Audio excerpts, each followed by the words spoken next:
Welcome to the best gambling show on the internet. This is the home of the money pick.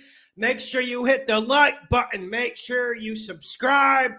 Friday, another live call-in show. I hope everyone's doing well at home. I got the live chat up. I got the Patreon questions up. Man, I want to just say something about that Thursday night game last night. It was absolutely horrific. There wasn't much more to say about it, but it was maybe the most horrific NFL game I've seen in 5 to 10 years. And like I said on Instagram, I watched every single NFL game this year. Yes, a lot of them were without commercials after on Monday or Tuesday or whatnot. But even with factoring in the no commercials, that was the worst game of the NFL season. That looked like a week 4 preseason game back in the old days. It really looked like it. It smelled like it. I mean, there was intensity, but that's what it looked like. Really bad quarterback play. Really bad offensive line play, people throwing Denver's offensive line under the bus, and one last, how can I say it, Hail Mary to defend Russell Wilson. It's just lame. Russell Wilson is sliding into sacks. That offensive line is not that bad. Nathaniel Hackett is not a good coach, but I'm not putting all the blame on them. I think most of the blame goes towards Russell Wilson. And those of you who've been watching this show 1, 2, 3 years have heard me come on here and repeatedly say Russell Wilson's extremely overrated. And I'm getting to the point where I think he's a fraud. I don't like attacking people on a personal basis, but I really think he is a fraud on the field with how much media hype he gets. And then also off the field, look at how much that Seahawks team hated him. Look at how much Pete Carroll and the Legion of Boom, the retired players, when they came back week 1 on Monday night, look at how much they wanted to tear apart Russell Wilson. And we all know he's corny and he could be the king of cringe. We could say all that, and I don't mind that. I just don't like fake people. And he tries to play the good guy all the time, and I'm happy it's spiraling around because the media loves him. The media complains every year, why doesn't he have the MVP? They say it's some sort of bias against him. It's because he's not a top 5 quarterback. And he's not a top 10 quarterback. I've been saying that for 2 years. And I'm to the point where he's in like the Carson Wentz, Matt Ryan category. Is the film saying anything different? When was the last time Russell threw up 40 with the Seahawks? Geno Smith did that last week. That's what I needed to get off my chest. Let's see the chat. Yeah, I don't like, I am a Future fan, so let me just preface and put my bias on the table, but I don't like how he was touching Future's kid. I'm not throwing any sort of allegation, that P word at him, but I never liked that situation. That situation always bothered me. Yeah, I'm a Future fan though, so I could be biased on that, but I never liked that situation. Then he came off playing the good guy in that too, because Future drinks lean, so he's automatically a bad guy. What's up, Jarrett? Let's get it. I don't know if we can use the let's ride phrase anymore. The fucking wheel might fall off the truck.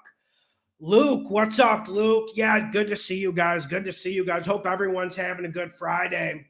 I did see Richard Sherman after the game, but then again, like, did you see him hugging Russ before the game and all that stuff? And then a week ago, he was slamming him on the podcast. It's just like he needs to just say like what he feels.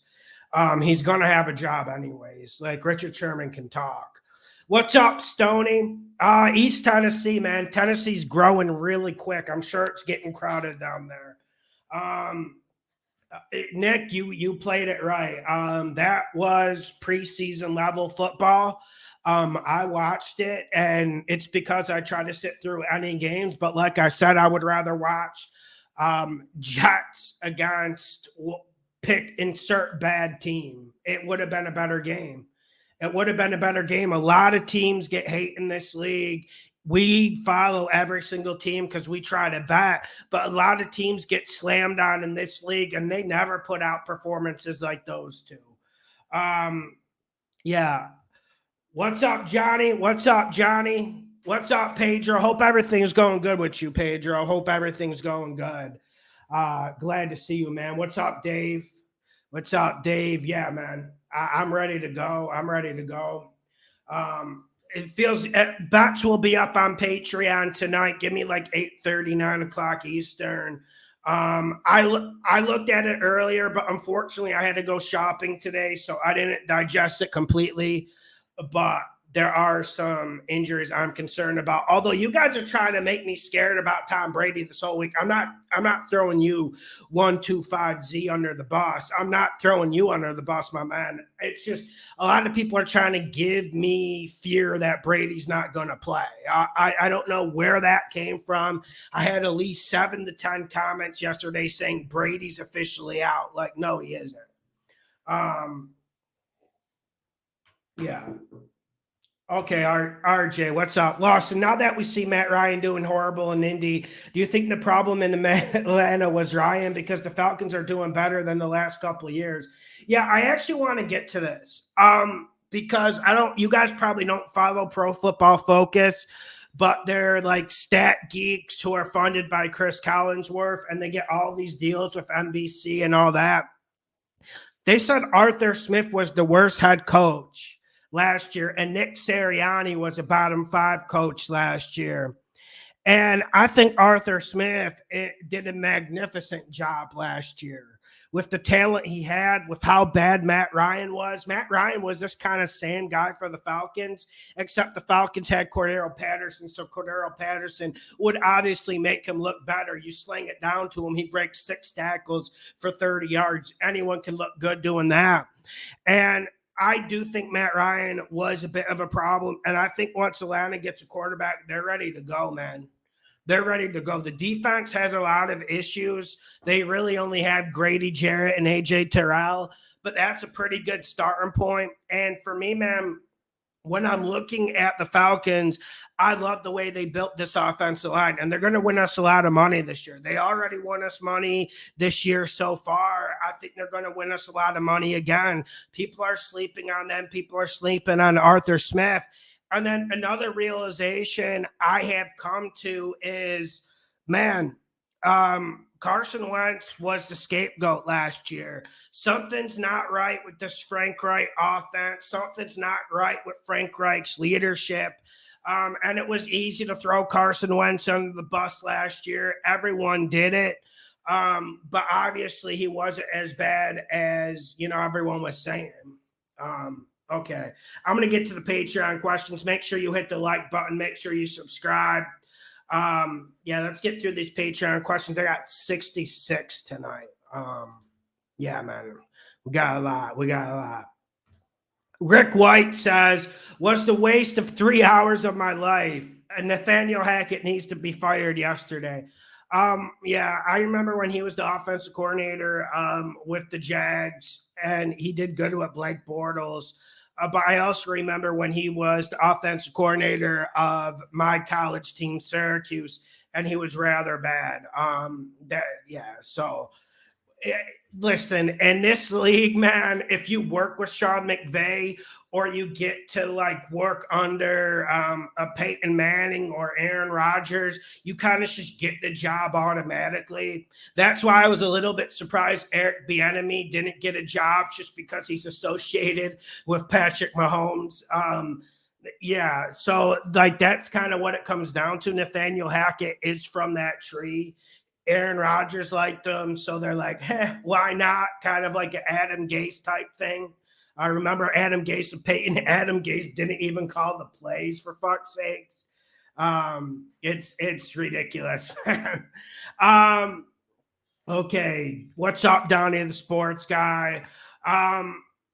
Charles Kaiser, Bucks Falcons up to 10 on the spread.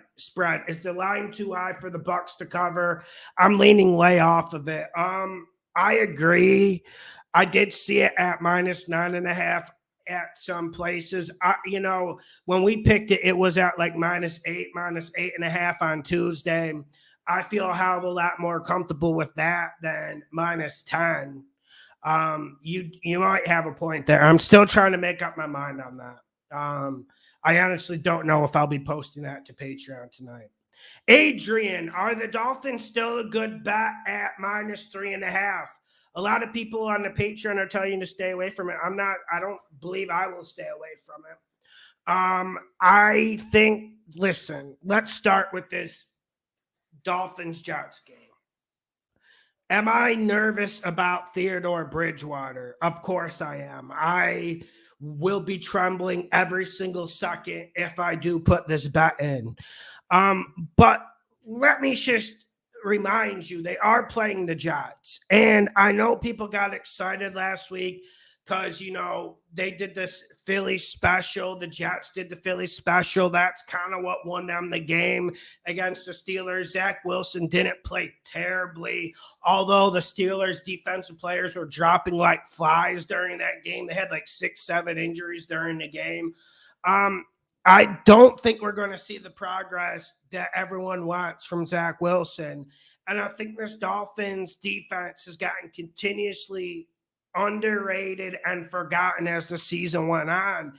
And if Tyreek Hill hasn't taught us anything, it's that those old heads who say a receiver doesn't matter, you don't need an elite receiver to win, are completely full of it. They're full of malark.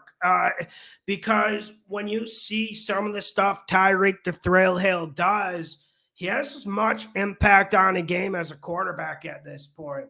Does he have as much impact on a game as Pat Mahomes, Brady, or Rodgers? No, I'm not going that far.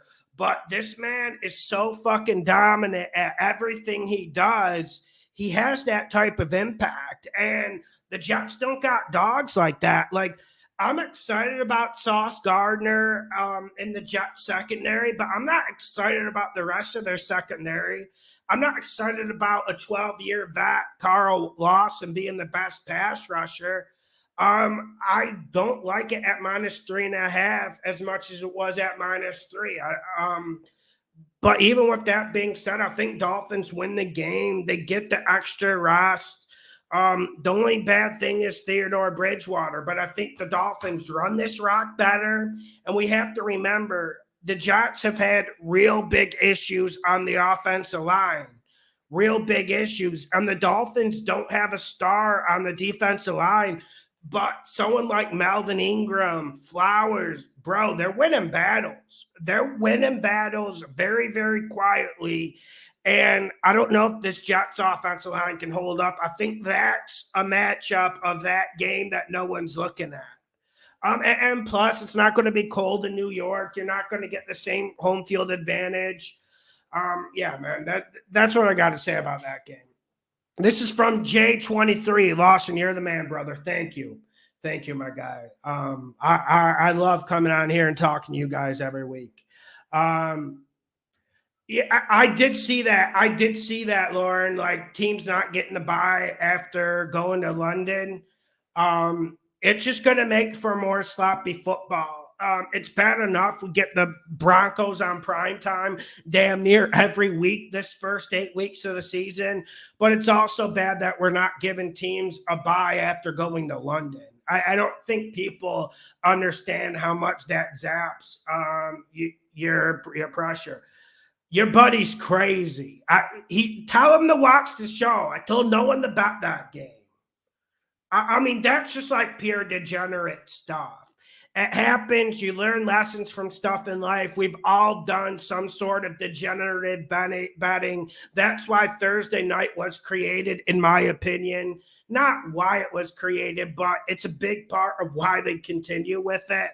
But, man, it was a degenerate bet. If you bet any real money on that game, yeah, you should feel a little bit of remorse, even if you won. Corey, I did see that. We got Chicago, Washington next week, but I will bet. I will make a bet I bet the Chicago-Washington game is going to be better than that game last week. Now, it's not me going out on a crazy limb because, like you guys were saying in the chat, we've seen preseason games have a little bit more crispness and rhythm. But I think Carson and Justin Fields will do a better job. We'll see, though.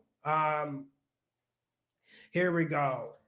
Let me get to Patreon questions. What's your confidence? This is from Charles. What's your confidence meter this week? 1 out of 10. 6.5, 7. The biggest confidence week I had was week 1, and we went 2-2.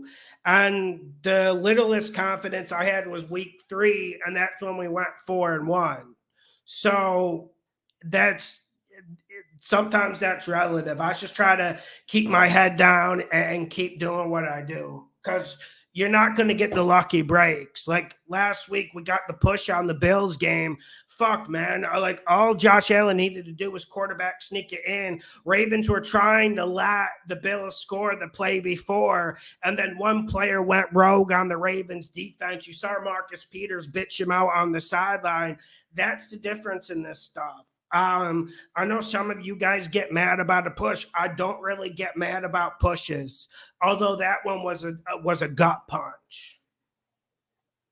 This is from B Money. Lawson, I have a good record against the spread so far this year. My problem this week is I am experiencing some analysis paralysis. In spite of all your success betting, do you ever struggle with this? How do you get your mind back to where it needs to be to make your money picks? Also, if you could only bet one game this week, what team would you bet on and why? I'll comment that below. But let me answer your question. Firstly, I know I am going to make money every season. Like once it got to the point like 3.5, 4 years ago, I knew if I stayed consistent, did my 4 or 5 bets a week, if I'm having a tough week like you are this week, a little bit hesitant, do 3 bets, do 2 if you're feeling that bad. But I got to a point 3 years ago, I knew if I bet the 4 or 5 games, put the same amount of money on each game, or close to the same amount. I didn't go college fund on one. Not saying I haven't went all in on a few, but most of the time, 98% of the time, it's the same bet on every game, the same amount. Once I got to that point, I knew I was going to make money. So I don't get pressure with myself or struggle if I have a bad week, because a bad week is part of this shit. Like, listen, I have a good record this year on Patreon. We've been making money. This is the hottest early season start I've had since I started doing this. Normally, we make our money, we bread our butter week 8 through week 17. That's when we go big. That's when we absolutely put a fist in Vegas's ass. But even with that being said, the best bet I had this year, the most confidence I had before a bet, was the San Francisco 49ers at -6.5. And you saw how that went. 49ers dominated pretty much the first half. Should have been up 14-0, 17-3 in that range, and they didn't take advantage of it, and they ended up losing the bet. I didn't start questioning myself. The only thing that really gets me pressure is I have over 1,000 people on Patreon. And in this world, if you're not a sociopath, when you have people following you in any sort of form, you're going to get pressure because listen, people make bad decisions. And especially when you start winning, people want to bet the house on everything. Yes, my bets are big. Yes, some people would say maybe they're a little bit too big. But I do it equally, and I do it like 10% of the bankroll, 5% of the bankroll on each one. But the only thing I feel pressure about is if I have a bad weekend on Patreon and I don't want to let anyone down. But at the end of the day, I've had people on the Patreon for 3 years, so I can't get pressure about it. I'm going to get some criticism. we can't be right on everyone. And most of the people who gambled over a year and a half, 2 years understand that it can get fucking crazy really quick. And there's things and variables we can't control. That's why I just stick to the same process and do what I do. And you can't second guess yourself. For me, when I hear analysis paralysis, it sounds like you're second guessing yourself. You got to shoot. And if you overthink it, you wait till like Saturday, Sunday morning to put the bets in, the lines are going to come in and completely scrabble your bet. Look at what happened to the Buccaneers money pick. Opened at -8, -8.5 when I made a money pick on Tuesday's show. It's up to -10 now. That's a lot of value lost. When we got the Ravens this week, it was at -3. It's up to -3.5 on every single book right now. Unanimous. Maybe on some they got at -3 still. So yeah, man, just keep fucking throwing bombs and make sure your bets are equal, so you don't feel bad if you lose a game, because you're gonna lose games in this. This is a game where 56% makes you a fucking god. 56% means you don't have to go in and sit in traffic 2 hours in rush hour every single day. 60% means you're living in a damn mansion. I'm putting kids through college just betting. That's the type of game we're in. Anyone who tells you like, oh, I got this 9-layer parlay, I hit 10K this weekend, they're lying. Got a better shot at a scratch off. Cut that stuff out of your worldview. There are no locks on parlays. Absolutely not. This is a game where 60% will have you living good. What other thing in the world is so elite when they're hitting 56%, 60% of the time? What other thing? And that's the beauty of it, but it's also the burden of it, the Achilles heel of it, that there is pressure. You're going to lose stuff. And if you start spiraling and you go 1-2 on your 4:00 and 1:00 games, and then you fucking bet the Sunday night games just because you're trying to catch up, you're going to spiral out of control. If you bet this Thursday night game, if you put any real money on it, like, what do you expect? You know, and I'm not yelling at you or saying you're doing anything. I just wanted to bring that to the table. Make sure you hit the like button. Make sure you subscribe. Working on the Patreon questions now.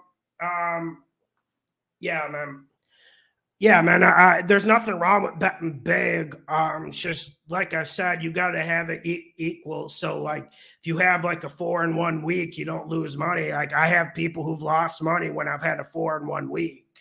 Hell, like, I had 1 week where I went 3-0 last year, and a guy was complaining about losing money.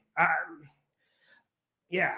Like, dude, RJ, the single bets are where it's at. It's not sexy. It's not the big nut. But that's where it's at, and it just takes a certain level of patience. And we should all have patience, like at least a little bit.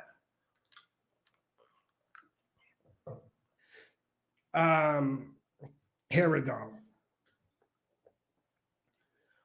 Star Time says, Lawson, is this a letdown spot for San Fran? And what do you think about the Bucs game? I think it's too many points. You might be right about the Bucs game. I'm still trying to tally that in my head. I'll let you know tonight on Patreon. About the San Fran Carolina game, I'm not feeling the same way as you. I watched the Panthers Cardinals game, and I actually made a live bet on it Sunday. It's my first live bet in about a year and a half, and it was fulfilling, especially with all the stress I got from our Ravens money pick that somehow pulled through. It's a lot of fucking stress, man, that Ravens game. My heart was messed up the whole rest of the day. But when I'm looking at this Carolina team, Baker Mayfield can't complete a pass. And you got more open. LaVisca Chenault starting to get involved in the offense. You got McCaffrey, but Baker Mayfield can't throw a 15-yard out route. And when a quarterback is bouncing those, it means he's lost his confidence. And there's absolutely nothing down the field for the Carolina Panthers. And I don't think people are exaggerating about the 49ers defense. I did see some people saying this week it could be the best defense in like 10 years. I would not go that far, but it's certainly a top 5 defense. And the 49ers aren't going to let that game swim away. Now, the last time the 49ers were minus 6.5 on the road, we remember what happened in Chicago. But at least Jimmy G does give a certain level of security to you. He's not going to do anything good. He's not going to do anything great. But if he gives it to Deebo Samuel, they'll generate enough. And I could be wrong, but I think the Panthers' defense has actually scored more points than the offense. They've been forcing a crazy amount of turnovers, and I don't think that's going to happen against San Fran, even though this Panthers defense has been really, really good. Chad Butler, do you think the Eagles with the -5 in the game over 49 a good bet to bet on? That is one I am staying away from. Although I think the Eagles are for real, I always get scared of teams going to the desert.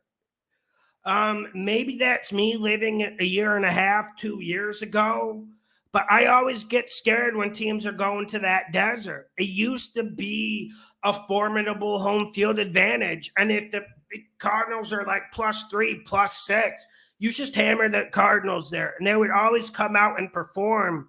But the Cardinals are at such a weird place right now.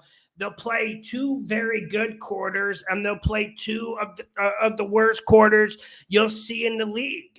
And that's why I'm staying away from that game. Although there was one bet I liked in the game. This is from J-Sop. He always bets the first half of these, and I've been tailing him. He's on my Instagram. I've been tailing him a while on these. Philly -3 first half is what I would go with, especially with how slow the Cardinals are going. Last week, I put in a really, really small bet just to tail him. He had the Rams -2.5 against the Cardinals. And he hit that, even with this was 2 weeks ago. So, like, this dude knows what he's doing with the first half. He has a good vision of it. And that was one of his first halves that I liked this week. And he's on Patreon too. So he posts on there. If you just ask him a question, I'm sure he'll come on and elaborate it. Chad, you can come on the show. Send me an email. I'm writing my email. We're going to get Dion on first. And I think we're going to get Lauren on if she's able to come on. And then I'll love to have you, my man. Okay. This is from Ed. Okay. I'm making sure I don't miss questions. This is from Ed. Besides watching film from the prior week and looking at injury reports, what other factors determine your weekly bets? Thanks, Lawson. You're the man. Conus says, same question. Okay. We have to take in the home field a little bit. Now, sometimes that's overrated, but we have to take it in a little bit. Like what I mentioned about the desert or how Mile High is. Those are 2 home field advantages people don't think of. And you guys already do what I'm going to describe. Like, let's say a team is going to play in Minnesota. The Bears are going to play in Minnesota this week. Minnesota and Seattle, people say, are the 2 loudest stadiums in the league, especially dome stadiums. They can be very, very tough to play in, especially now that the Vikings are 3-1. That's going to lead to more for 1st and 15s. That's going to be it. And then I also look at wind. I'm not like a big weather guy. Like, we used to have an autistic guy post all the weather on the comment sections. I think he took offense to something I said, even though I love that guy. He's gold. I look at wind. If it's over like 15 mile per hour wind and I'm betting on Josh Allen against a running football team, I'm going to be a little bit worried.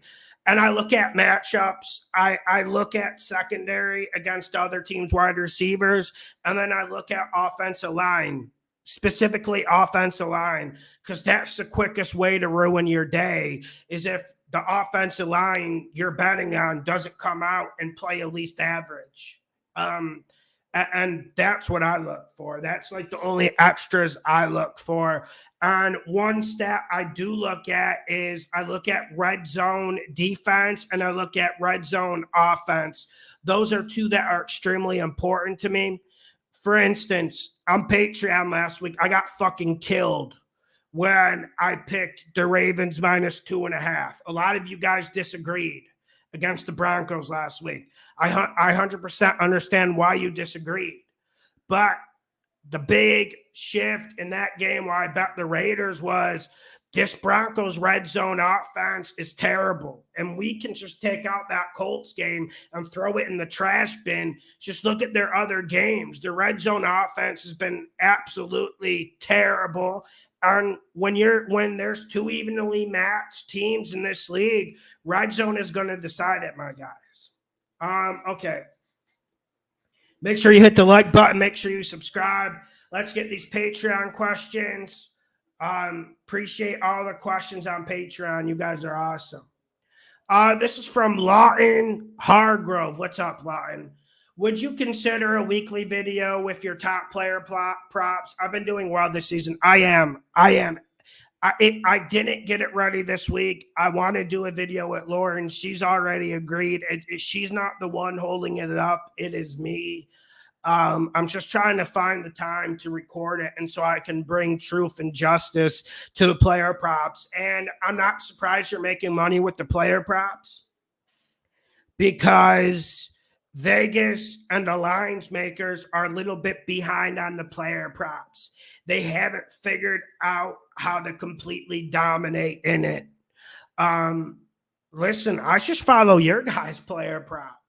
You guys post some really good ones on Patreon. And listen, I bet a little bit more than you guys. I'm not saying I'm betting like 2 G's on your fucking player props or anything like that, but I do bet them. And you want to know what? One sports book put a limit on me of $30 on player props. So I do think that is a new frontier that can be exploited. I do think it's kind of like, when in the United States, like when they found the West Coast and they found gold, yeah, they exploited it, but eventually the big dogs caught up and got control of the gold. You see what I'm saying? The big dogs haven't gotten full control of that one yet. I think it's a free terrain. I think it's a terrain that is there for the taking. I would not smug my nose at anything player props related. Ace Reline Magic Entertainment. What do you think about this money line parlay? Niners, Tampa, Jags. Love it. I love it. I'm not a big parlay guy, as you know, but that's one I can vibe with. I'm really curious about this Jags Texans game, though. Texans, this team's got a lot of fight in them. They don't got a lot of talent, but they got a lot of fight in them. Jags should win that game, so I'm not going to poke holes in it, but I am a little bit worried if the Jags come out and start slow. But for me, man, you'll be good on that because the Jags, everyone's saying Trevor Lawrence was terrible last week, and he was, but give credit to that Eagles defensive line. And I felt like that Jags team played really, really well. Did anyone else watch that game? I watched that game. I felt like the Jags team played really, really well. And Pedersen had really, really good design on the offensive plays. Jonathan Urbina, why are the Titans -1.5? Need more info on why they aren't -7 instead. Well, the Titans, they play a good first half and they completely don't show up for the second half. And then also the Titans are on the road to Washington. So in reality, Vegas is saying, the Titans are -3.5, -4 favorites here. Sometimes you give -2.5. Sometimes you give 2.5 to the home team. Sometimes you give 3. Depends. But I think there's value there. I don't think you're wrong. And, with the Commanders or no names, whatever we want to call them, when you're struggling on the offensive line, Jeffrey Simmons is the last guy you want to see coming up against you. So I pretty much agree with your analysis. If I was making this line, I would make it like Titans -3.5. But that's how you know there's value there. If you see -7, I don't see any reason why you shouldn't slam it. A kid named Coop. What's up, Coop? Hope everything's going good with you, man. What's your advice on predicting line movement throughout the week? Whatever money pick I pick, there's going to be line movement. I'm not trying to act like I'm the god of sports betting or any sort of, I'm not having any illusions of grandeur. I'm not going schizophrenic or anything like that. But look at the Ravens game. Obviously, that's -3.5 now. Look at the Bucs game. That went from -8, -8.5 when I picked it. It's at -10 now. A lot of the sharps, people say they put the bets in early. That's why I do the show on Tuesday and Wednesday. People say I'm just grifting for more views. Is it harder to pick games on Tuesday than Friday? Of course, especially in a league with a lot of injuries, but you also get good value. That's why on Patreon, I put in a game early. I can predict the line movement. Coop, you've been on Patreon a long time. When I put in a game early, it's normally for a reason. It normally is. It's just pure instincts with the line movement, bro. It's just pure instincts. And if you want an explanation about that Titans game, a lot of big bettors trust Washington. They like because Washington started slow the last 2 years, then they start playing better like week 5, week 6, and then they fall off at the end of the season. But they're and Titans do have an injury. Trayvon Burks is out of that game. I think that played a factor. And I think the Titans opened up as a pick-em, but don't quote me. Make sure you hit the like button. Make sure you subscribe. J-Sup, we were just talking about you. We were just talking about you, my man. About like 25 minutes ago, I think, right? I was talking about the first half bats. Here we go. Fredo, yo Lawson. I'm liking the Saints -5. I know if Dalton plays, it gets dicey, but I'm not afraid of Geno Smith. I think the Saints D balls out. Yeah. There has to be a response from the Saints, you would think. And you would think that the Seahawks team would have some sort of regression. The Lions defense, that is probably the worst in the NFL, isn't going on that field against them on Sunday. It's the Saints defense. And I don't think the Saints defense is going to quit by any means. I get it. But Saints have been really dicey on offense, man. They haven't been able to run the ball. We can talk about Dalton. We can talk about Winston. They got some dogs at wide receiver, but the thing that shocked me about the Saints so far this year is their lack of ability to run the ball. I am worried about them. And I made one big future bet this year. Saints over 8.5 wins. I'm worried about it, man. I hope they get their act together, but I'm probably going to have to eat crow on that one. Although I got a future bet in Brazil to win the World Cup. Got good odds on it. Hopefully that comes through for me because the Saints one's not looking too good, y'all. It isn't. I don't think the Dolphins is a trap game. I don't. Especially with the extra days to rest. And like I said about Tyreek Hill earlier in the show, this dude adds a significant amount of value to a team that I don't know we can comprehend. Like, we know how much an elite quarterback adds to a team, but I think people are understating how much an elite wide receiver adds to a team. Like what the shit I'm seeing out of Tyreek Hill and Justin Jefferson, this if you like wide receiving play, it's the golden era. It really is. Even look at this Eagles offense. Yeah, the offense line's nasty. Yes, our boy Hurts is playing better finally. But you add A.J. Brown to that mix, and it just seemed to bring the offense to a different level. And with Waddle and Hill, that's so much speed, man. That opens up the underneath. Unfortunately, Teddy Bridgewater barely can throw deep. That's the one worry. But I like this Dolphins defense as well. Kevin Chaplin, San Fran versus Carolina. How do you like San Fran -7? Kevin, I like it, but I don't know where you're seeing it at -7. On all the books I've looked at today, it's at -6.5. Let me check. Yeah, it's at -6.5 on FanDuel, -6.5 at Caesars, -6.5 on PointsBet, -6.5 on my bookie. But I like it, but 7 is a dangerous number. When you're playing with 7, that can be catastrophic if you want to avoid a push. If you're not scared of a push, I wouldn't shy you away from that one. This is from Nico. So far, I've been riding with Lawson like on 60% of the bets. Thank you, sir. I'm a new Patreon subscriber this year, but I've been watching on YouTube for a couple of years. Lawson, you're legit, man. Thanks for everything you do. If I disagree with you, I don't blindly follow, which has worked out for me. But when I see we agree or have the same picks, I go all in. That's good, man. That's what you should be doing because I have a different way to look at the game. I don't always make the safe bet.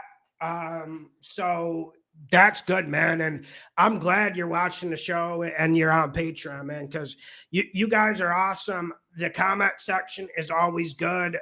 You guys are always logged into the injuries and player props. Like I said, when you guys, I followed you guys on a lot of player props this year, so it's been fun. Although I did get that 30 bet limit on the player props on one book. That's why you got to have multiple books. Okay.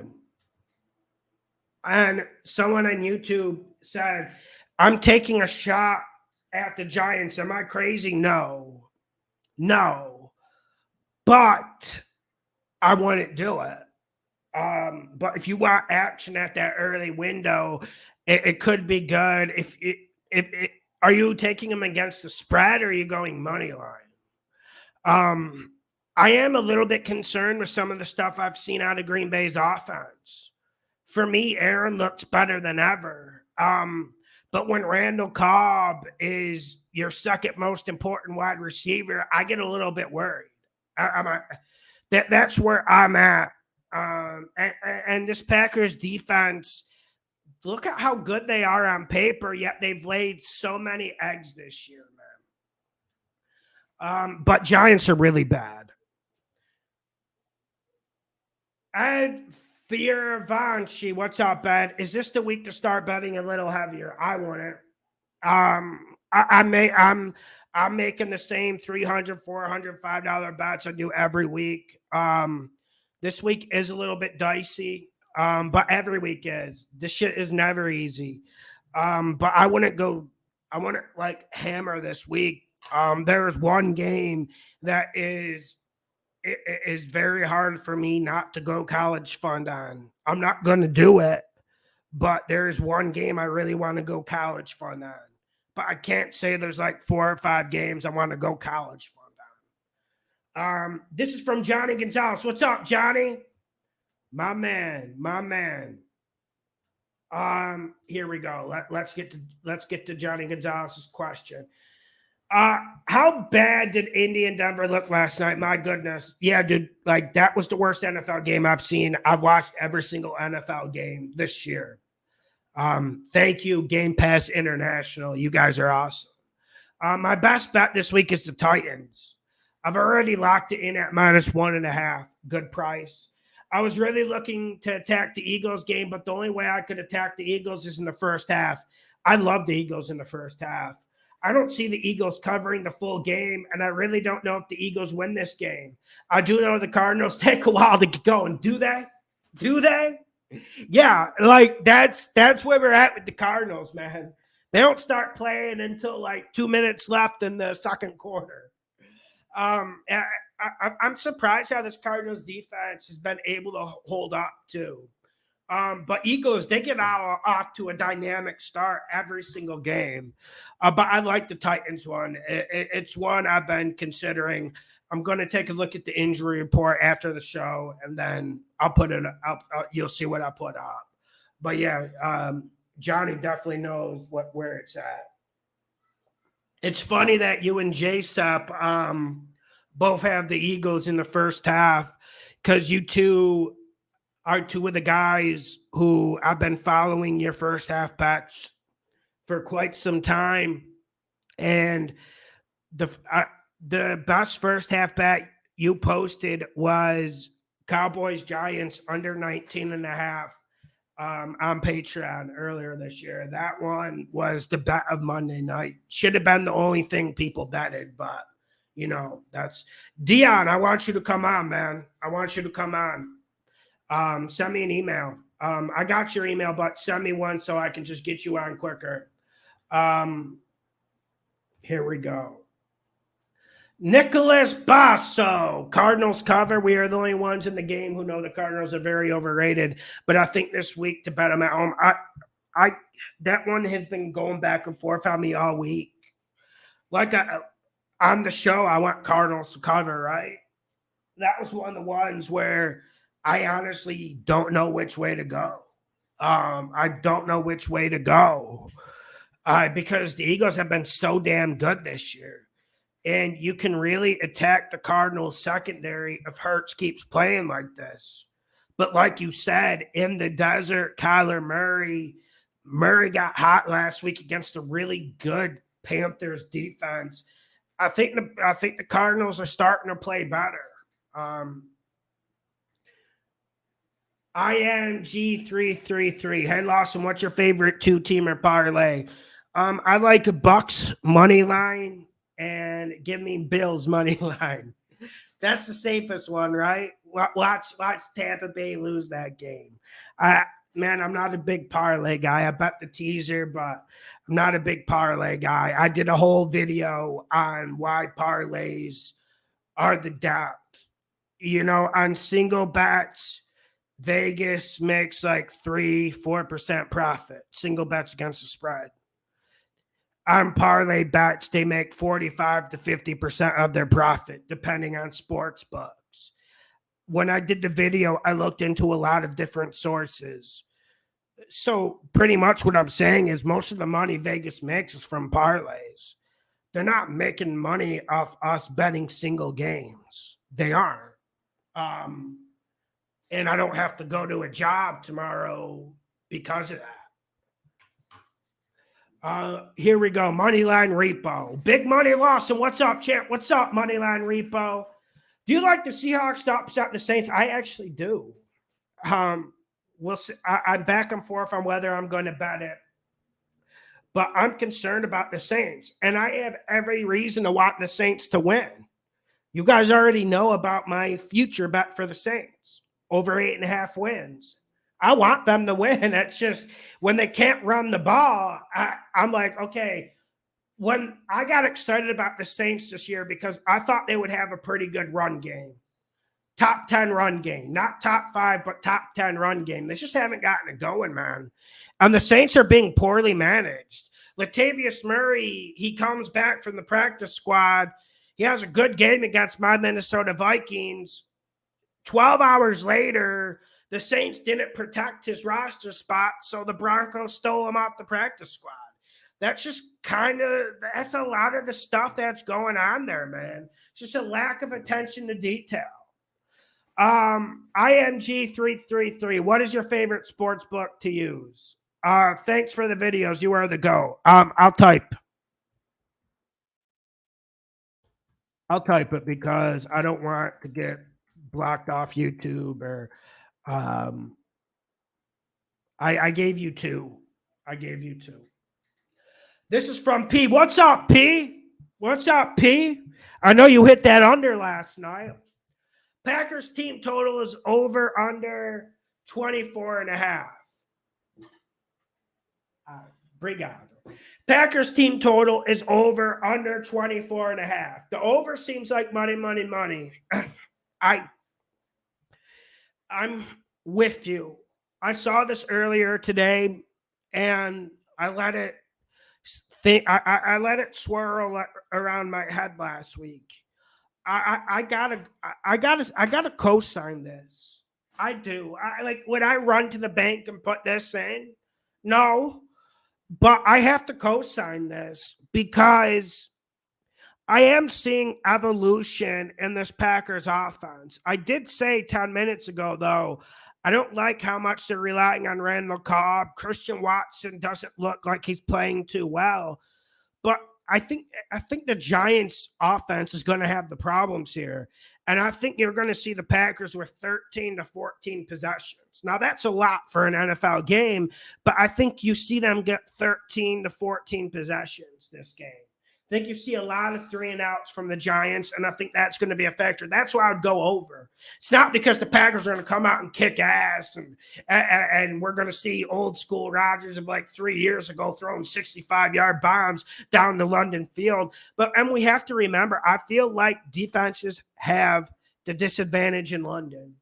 I think stats will prove that too, but fuck the stats.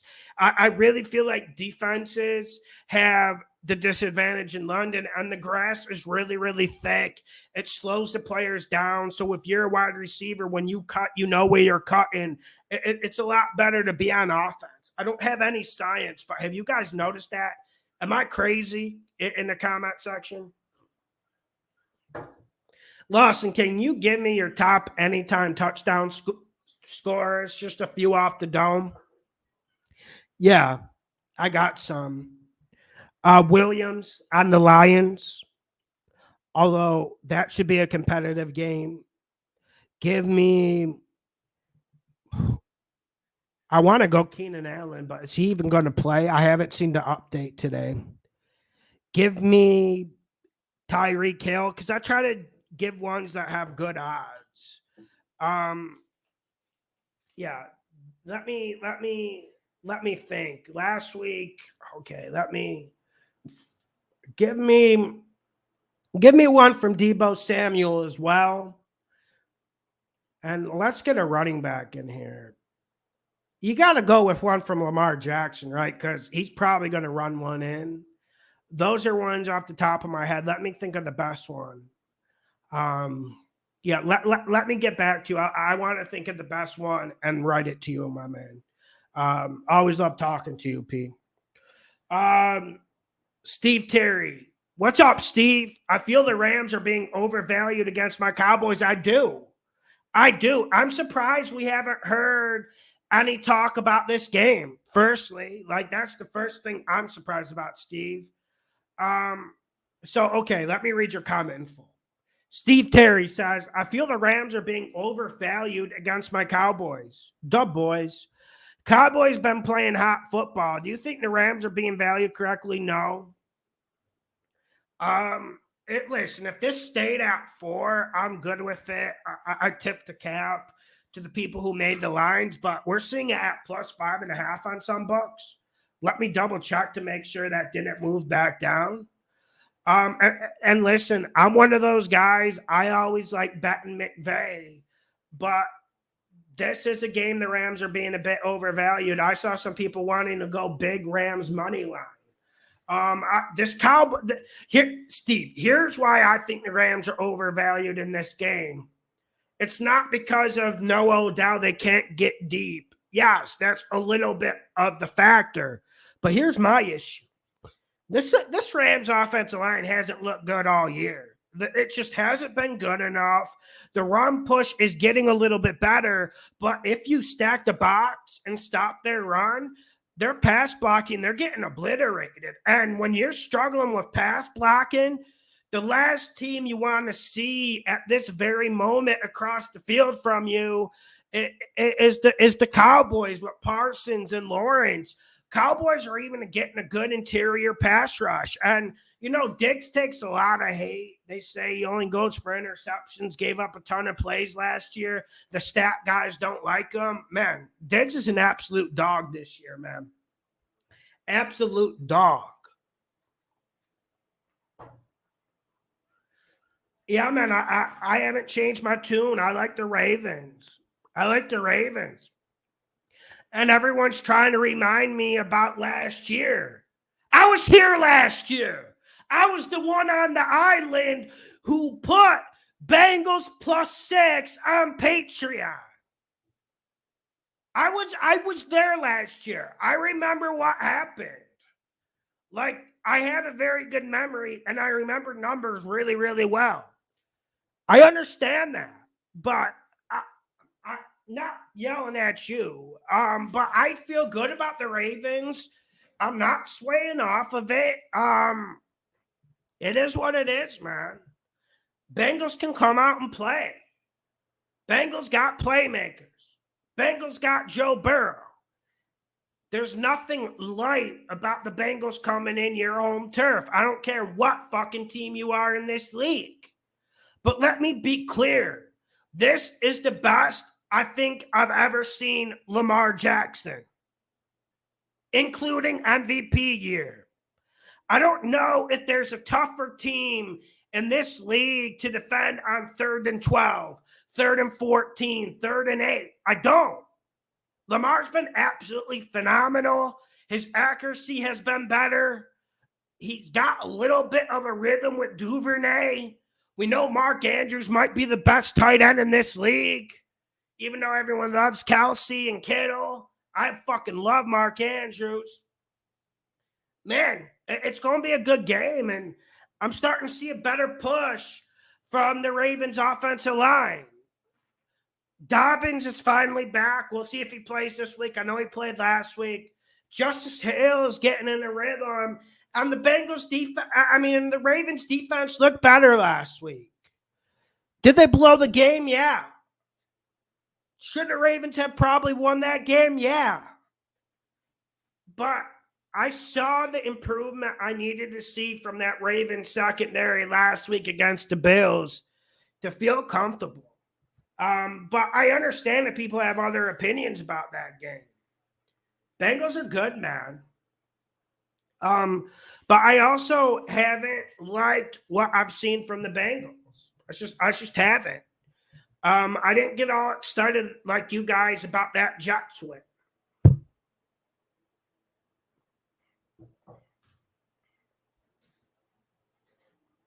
Ah, man. Alan Corrales. What's up, Alan? My boy, Lions versus Patriots. Will Detroit cover? I think they cover. Now, the big storyline in the Motor City this week has been Aaron Glenn. He's getting a lot of blame, and I give him a little bit. But we all knew going into the season, and I know you guys heard me this whole year, I think this Detroit secondary is the worst in football. This defense doesn't have enough speed. They don't have enough talent, but I think they respond. And I've gotten at least 9 or 10 comments on YouTube this week saying people think Bailey Zappe's better than Mac Jones. And when we're going to that levels of stretching, there's not much I can say. Mac Jones turned the ball over in the games he played this year, but I felt like Mac Jones made a gigantic step up. And the way to attack Detroit is you got to throw it vertically against them. Play action, slang that thing. I don't think Bailey Zappe's the dude to do that. And this Detroit offense has been nothing less than machine-like. They're very, very consistent. Hockenson is open damn near every play. St. Brown should be coming back, although check the injury reports. And I even think Chark's going to be coming back. And the Lions have a really good offensive line. Now, the Patriots' defense is nothing to smudge your nose at. But I think Bailey Zappe neutralizes this game and gives Detroit a way in. DeAndre Pittman What's easier, spreads or over under? Spreads for me because I've been betting spreads my whole life. Although people say I've been very, very hot on the over under video this year, um, I do think spreads are a little bit easier, but both are very, very tough. Both are very tough. But I would go spreads. It's just for my vision and how I look at the game. Um, was it good thinking to pick Broncos over Seahawks? Um, that's probably. I mean, because you don't know. I knew Russell Wilson was kind of done before that. I didn't think he was done, but you guys heard me yelling about him for the last year and a half, 2 years. But I didn't think the Seahawks would be able to make big plays on offense. So the hindsight is really, really different on that game. Mikhail says, "You the man." Thank you, Mikhail. Thank you, Mikhail. This is from Shaw Moore. John, call me nuts, but I think BB, Matt Patricia, and Joe Judge will have the answer for the Lions. Goff has never won a road game since joining Detroit, and as tempting as it is to take the over, I like the under and the Pats to win in the cover. I think they control the ball, run the ball well, make enough plays to take this one out. What are your thoughts? Yeah, Sean, I just went in depth about this game. Yeah, I'm not going to get behind Matt Patricia and Joe Judge. I don't care if those two dudes calling offense just isn't for me. You could call that Packers game last week an anomaly, even though they did play good. And we know the Patriots defense is always bringing in good players every single year. They're making average players good. We know they do that. It's just, I think the Patriots' reign is over. Could they cover against the Lions? Of course. But I really think the Patriots' reign has been over for 2 years. Last year they had a resurgence, but remember the Cam Newton years? And Bill Belichick obviously only wants to hire people he's friends with, and that doesn't work. This is from Shane. What's up, Shane? Shane's over in Ireland. Power rankings. Do you feel there should be a shift in the top team rankings after games played so far? Some NFL betting podcasts go Chiefs, Eagles, Bills. I'm not as impressed with the Bills as everyone else, but I would go Eagles, Bills, Chiefs. But if we were going, that's what I would go. But you see, they're overcorrecting on the Bills because they were like a unanimous Super Bowl pick. Like every single person in media I saw had them winning the Super Bowl. And I didn't like that. And I did make my stand on the Hill. I was alone on the Hill earlier this year saying Buffalo isn't as dominant as everyone thinks they are. And I'm staying with that. But if we're just basing it off film this year, this Eagles team's been the best.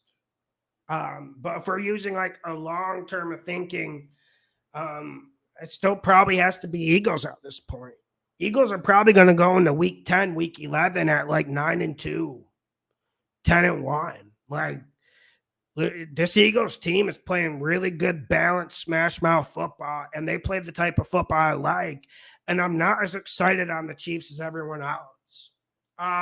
Derek, what's up, Derek? Hey, John, love your channel. You're the man. Thank you, Derek. Which 4 of these games do you like best? 7-point teaser. Okay.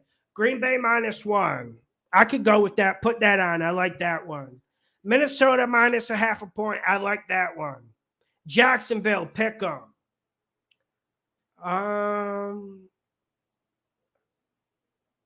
Yes. Miami +4. I would stay away from that. I don't like doing the reverse. Buffalo -7. I don't like that one, although they should cover. Yeah, okay. San Fran, Mini, Jacks, Green Bay is what I like out of that. Baltimore and Miami are tempting, but I don't like going the other way. This is from Burge. What's up, Burge? Is the Ravens the top play this week? How do we know when you're betting the farm? I'll tell you, but I don't like betting the farm. I do it 2 or 3 times a year. Um, I don't like betting the farm, and like I said, the best bet I feel I had before I was going into a week this year was the Niners against the Bears. But I tell you guys if it's a college fun game. Um, yeah, man. Let me add a comment. 1 second. Make sure you hit the like button. Make sure you share the videos. Let's get this money. Sam says Bateman out for the Ravens. Does this change your confidence in the Ravens -3 play? Sam, no. Give me Duvernay, give me Mark Andrews. I'm good. Although Bateman had a really good game the last 2 weeks, he's been getting better. He's been being more explosive. But I don't think Bateman's going to be the thing that gets me off the Ravens. If you told me like Mark Andrews was out, I would really, really be worried right now. But I'm not worried as of right now. This is from Sam. This is from IMG333. Lawson, I have the feeling the Cardinals can win and pull an upset. Am I wrong? I don't necessarily think you are. I think the Cardinals cover. I'm staying with that Tuesday pick, but it's going to be hard for them to win. But I wouldn't put it past them. No one's had the answers for this Philadelphia offense yet. No one's been close to the proper answers. This has been the most consistent offense, most consistent overall team in the league this year. And Cardinals are the least consistent team. You tell me the Cardinals are going to come out and play consistently like they did in the second half against the Panthers, they could do it. But I wouldn't go that far. I would focus on the spread. Leo, what's up, Leo? Law Money, what's up? Teaser, Tampa Bay -2.5. I like it. Jacks, pick them. 49ers, pick them. I love that one. I think 49ers are a really good one to tease this week. They're my favorite tease of the week. This is from Canyon Wiz. Not sure how much of Pickett's Jets tape you have seen. I saw it. But if you have seen it, what are your thoughts on Pickett in this offense? Also wonder if you love any prop bets this week enough to bet on anytime touchdown yardage. I like the Herbert over passing yards this week. That's the prop bet I like the most. I can't remember the number off the top of my head, but that's the one I like the most, especially with the miscommunication we see in the Browns secondary. Now, to Pickett. Good question, my man. I like what. Okay. I think Pickett will bring more to this team emotionally than he does skill wise. I was the guy who thought Malik Willis was better than Kenny Pickett coming out of the draft. I still believe that, but I was extremely impressed with what I saw out of Pickett during the preseason. It's preseason. I know you guys are saying, Lawson, calm down. I am. I understand preseason isn't real football, but I feel like Pickett will be an upgrade on Mitch Trubisky. And when we calm down about the Steelers, that wide receiving core has 3 or 4 dogs in it. That wide receiving core is really, really good. The problem with the Steelers is the offensive line. They can't run it. They can't throw it. So they can't run it. They can't pass block.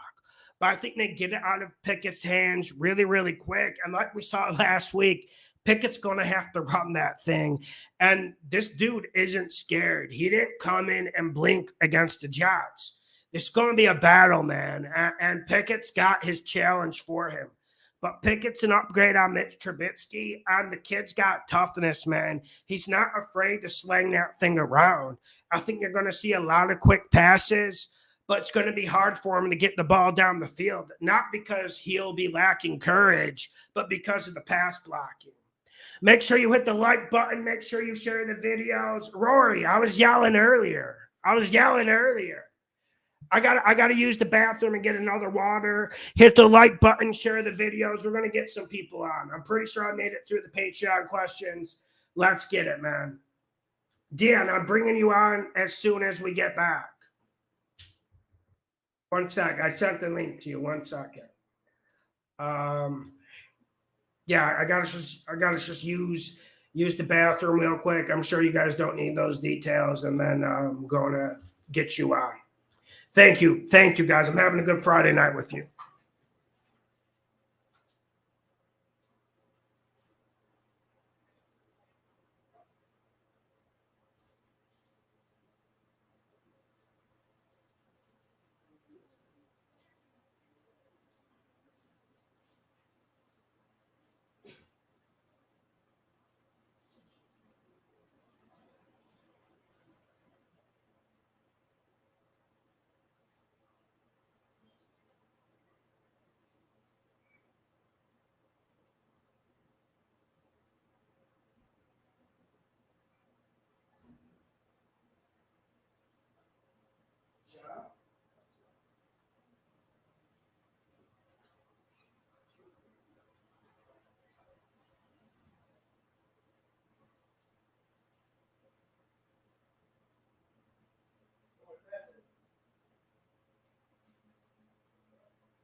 Cara, quase terminando, não é carne, né?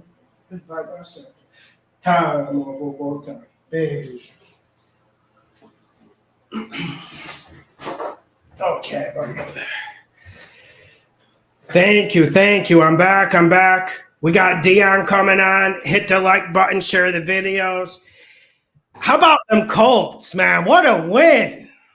Dude, we should be rename Clown Town, to be honest with you. It's so ugly.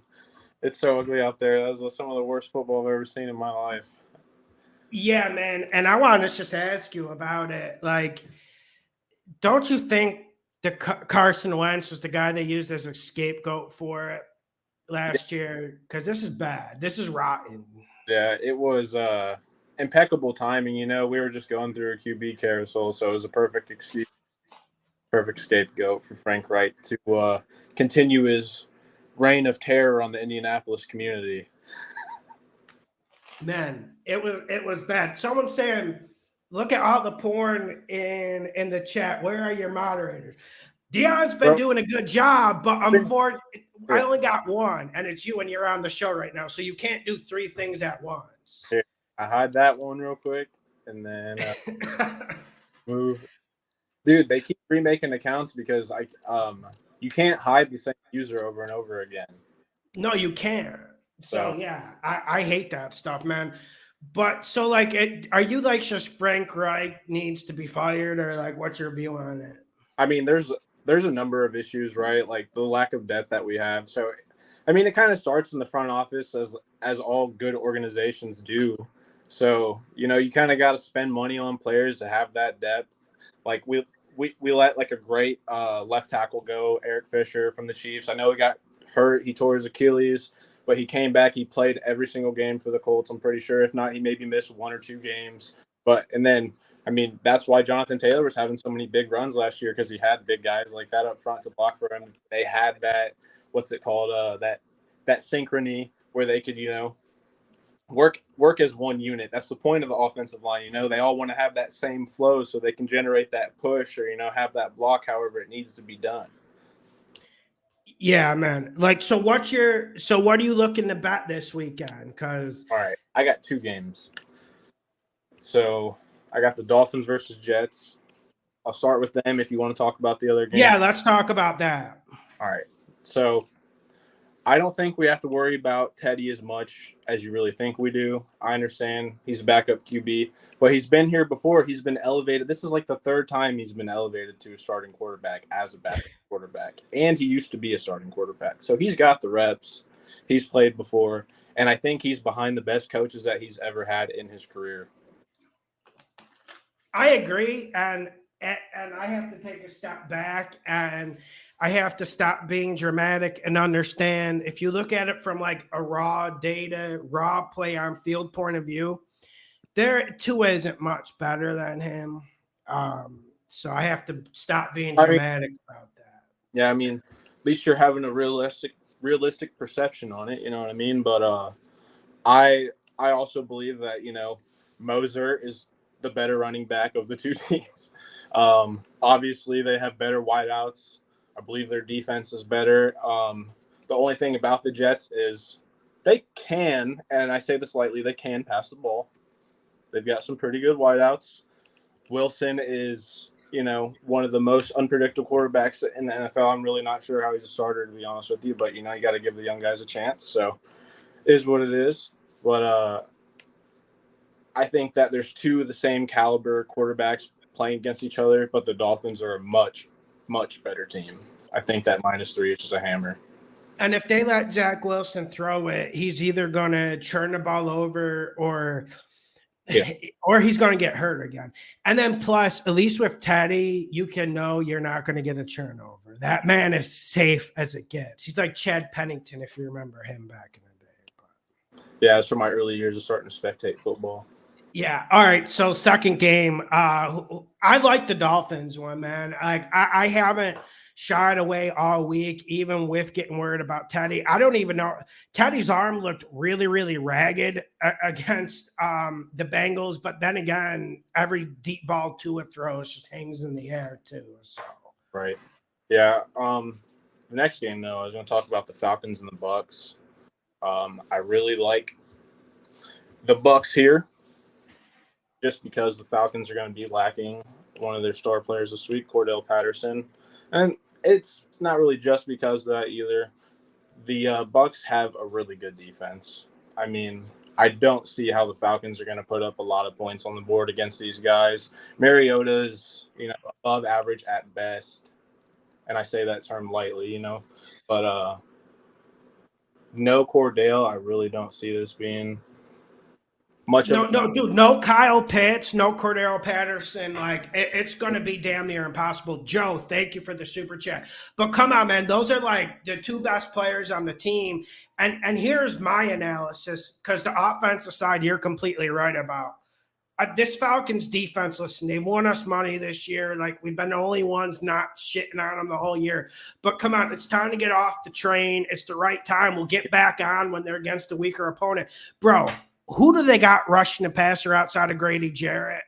It's just I don't see the Falcons doing a whole lot against the Bucs. And you know, Brady's got his whole personal life stuff going on right now, and I really think that just adds fuel to the fire for him to play better.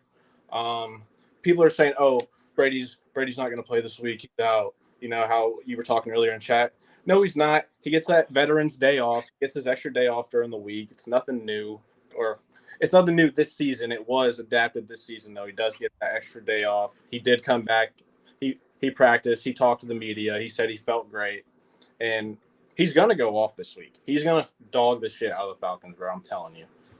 bro. And listen, man, I actually got mad this morning. Listen, it's YouTube. The comment section is an absolute jungle. We all accept it. I try to read the comments because sometimes you guys drop dimes. It's just like when I read 3 comments that Brady's going to be out today, I want to fucking punch a wall because like he's just said like yesterday he like I'm good, I'm playing. Like I don't know what these people try to prove with it. Right. And I got 2 things that I want to say. It's nothing to really touch base on. But I'm tired of the Lamar hate. This fucking dude is a dog. He's out there putting so many points up on the board, and the fucking Ravens cannot get a stop to save their life, dude. Quit putting the fucking last drive of the game on Lamar Jackson. It's not his fault, dude. He's already putting up 38 points. He shouldn't have to put up 45 to save your fucking team from winning the game. Their defense had a good day, and their defense finally comes out and plays good. I felt like they played a really good game, and they find a way to blow it. And then like they don't even have communication down. Like you remember Marcus Peters going crazy near the end of that game when they were trying to let the Bills score so we could fucking get our money. That really pissed me off, but it also shows like the lack of communication. It does. There's too much headbutting going on in that organization with the alphas that actually do make stuff happen on the field, the guys that do play calls or call plays. Sorry, I said that backwards. There's just they're almost like it seems like they're scared to talk to each other.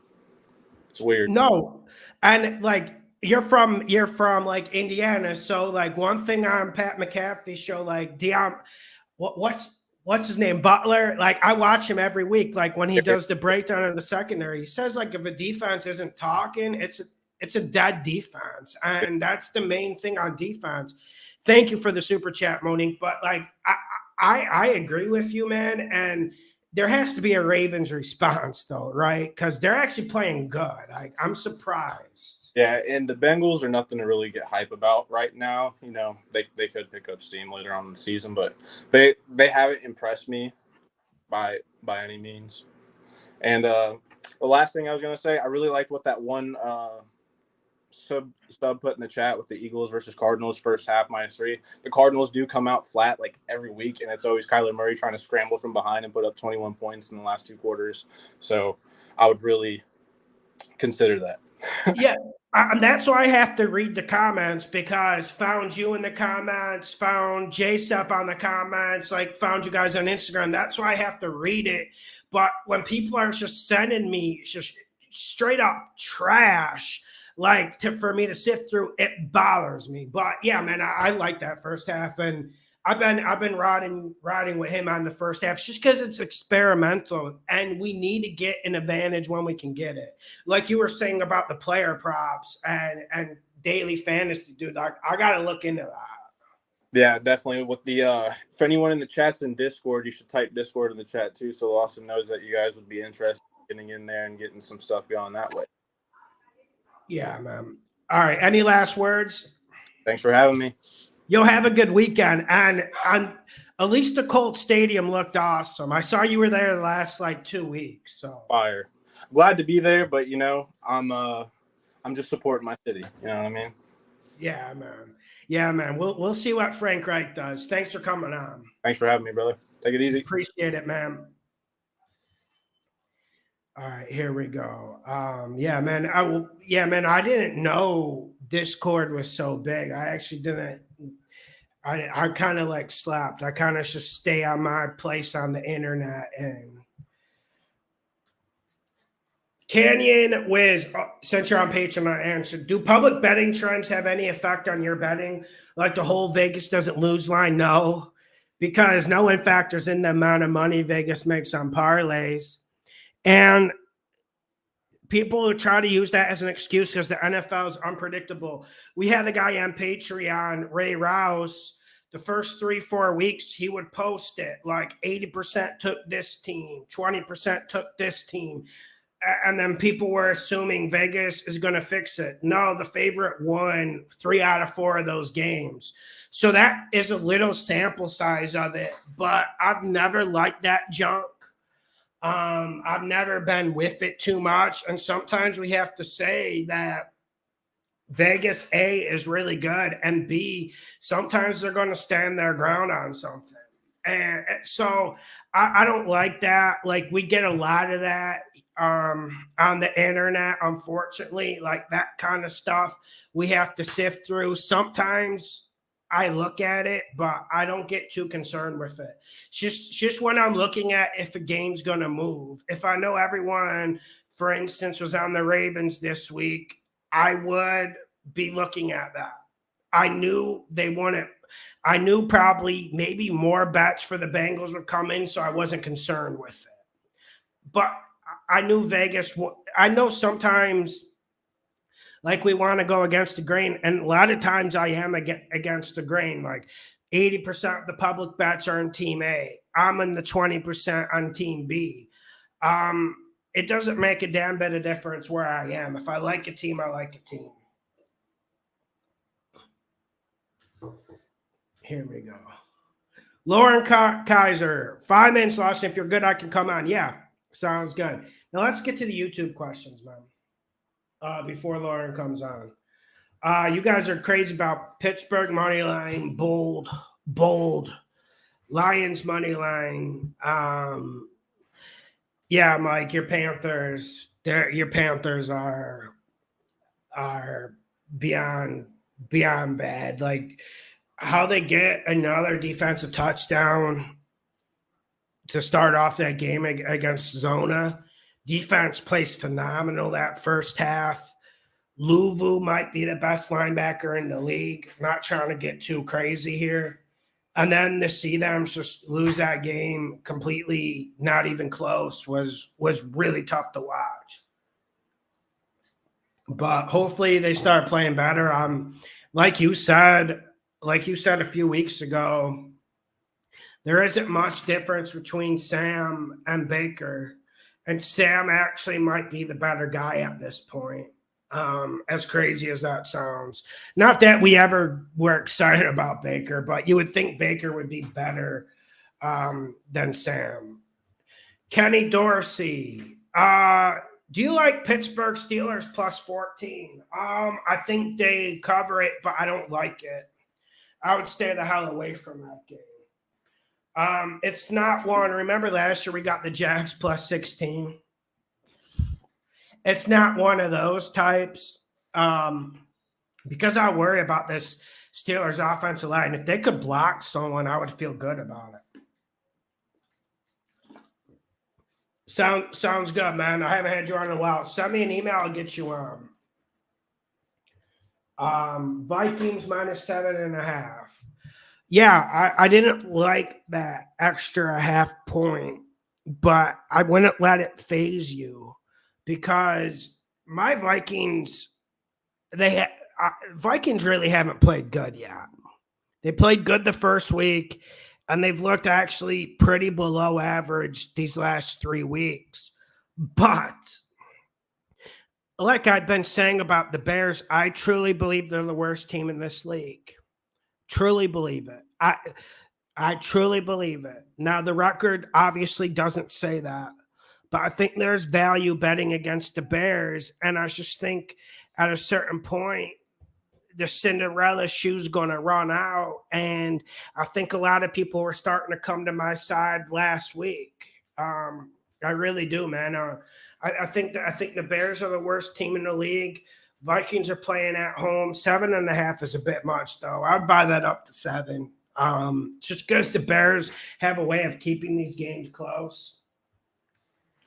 O'Neal Creighton, what's up, my G? What do you think about the Chargers minus 2.5? I still like them.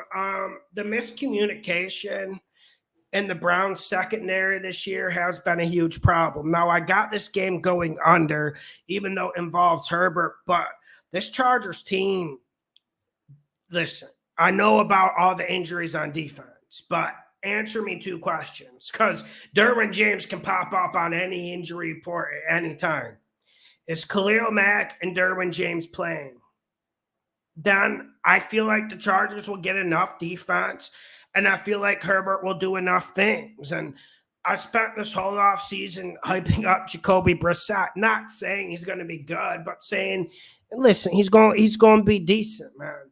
But at a certain point, there's only so many times you can run it up the middle, and Jacoby's got to make plays. And he just hasn't been making them. And last week, we all liked the Falcons. Big money was on the Browns. If we're talking about like 80, 90%, I think like I imagine most of the bets are on the Browns last week. Falcons won that one. You would think the Browns bounce back this week, so maybe that makes it not a money pick, but I'm not overly optimistic. Neil Williams, my Bears will upset the Vikings teams, just like the Niners. The spread is a complete joke. I don't know, man. You take a lot of long shots, and I respect it. And Vikings, it is a good place to bet against the Vikings. If you're getting 7.5, but then you have to bet the Bears. And that's an issue. That is a huge issue. Here we go. Let me see if I missed any Patreon questions. Okay, let's reload that. Yeah, ma'am.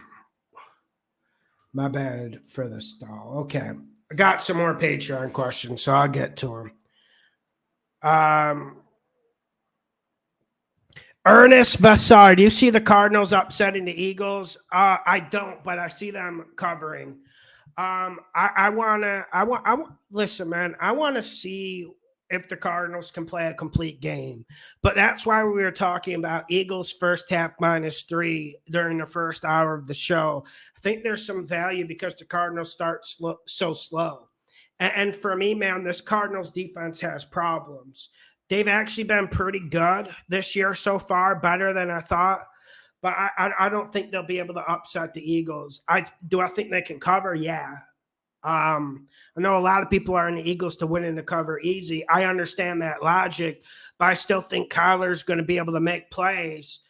But with the way this Eagles team is, with how consistent they are, I think they're the most consistent team in the league so far. They're going to be able to run it. And we can keep waiting for Hurts to suffer. Like, listen, I'm one of the biggest Hurts fans there was. Anyone who's watched the show a long time knows I've been hyping him up for a long time. But even I'm shocked at the performances he's putting out. Him and Sirianni adding A.J. Brown in that mix, it's been fire. And it's looked borderline unstoppable at times. That's why I would not go that way. Hot Taco, Lawson, you considering some World Cup videos or coverage coming up? I like the Netherlands as a dark horse. I am thinking about it. I don't want to hurt the algorithm during the NFL season, but I am thinking about it, man, because I love betting the World Cup, and I just love betting the spread in soccer. Not much can equal betting the NFL, but getting a nice spread in soccer might be close, not better than. Yeah, man. Let me think about it. Because if there's enough interest, I got to do it. Yeah, it's good to start looking at your dark horses. I wouldn't put a future bet on Netherlands, um, but I would pick them in individual games. They've actually been looking pretty good, although the last like every single time they get to a major tournament now they just play hyper defensive, and I don't think they got the defense to do that. Brazil is my future bet. Um, I'm liking how Brazil's looking right now. I'm liking that Neymar is healthy. He's ready to go. Vinny Jr. has been ridiculous. Yeah, I could talk about soccer all day, but we'll get back to football. I'm looking forward to it. Man, these bots are annoying, man. Here we go. DP reactions. I won a huge 5-pick parlay on Indy in all 4 quarters. Was super lucky, I know, but this weekend I'm going to only bet your picks 150 on each. Let's make some money. What's up, DP? Let's get this money, man. Let's get this money. Yeah, sounds like a good plan, man. $150 on 4 or 5 or 3 is never a bad system. Kona, Kaoa. I heard you casually mention the Bears' house completely exploded and dynamite shattered it everywhere, and they don't have the balls to throw it enough to beat your Vikings. I do think mini money line is a lock. Although, what is it like minus 475, minus 500?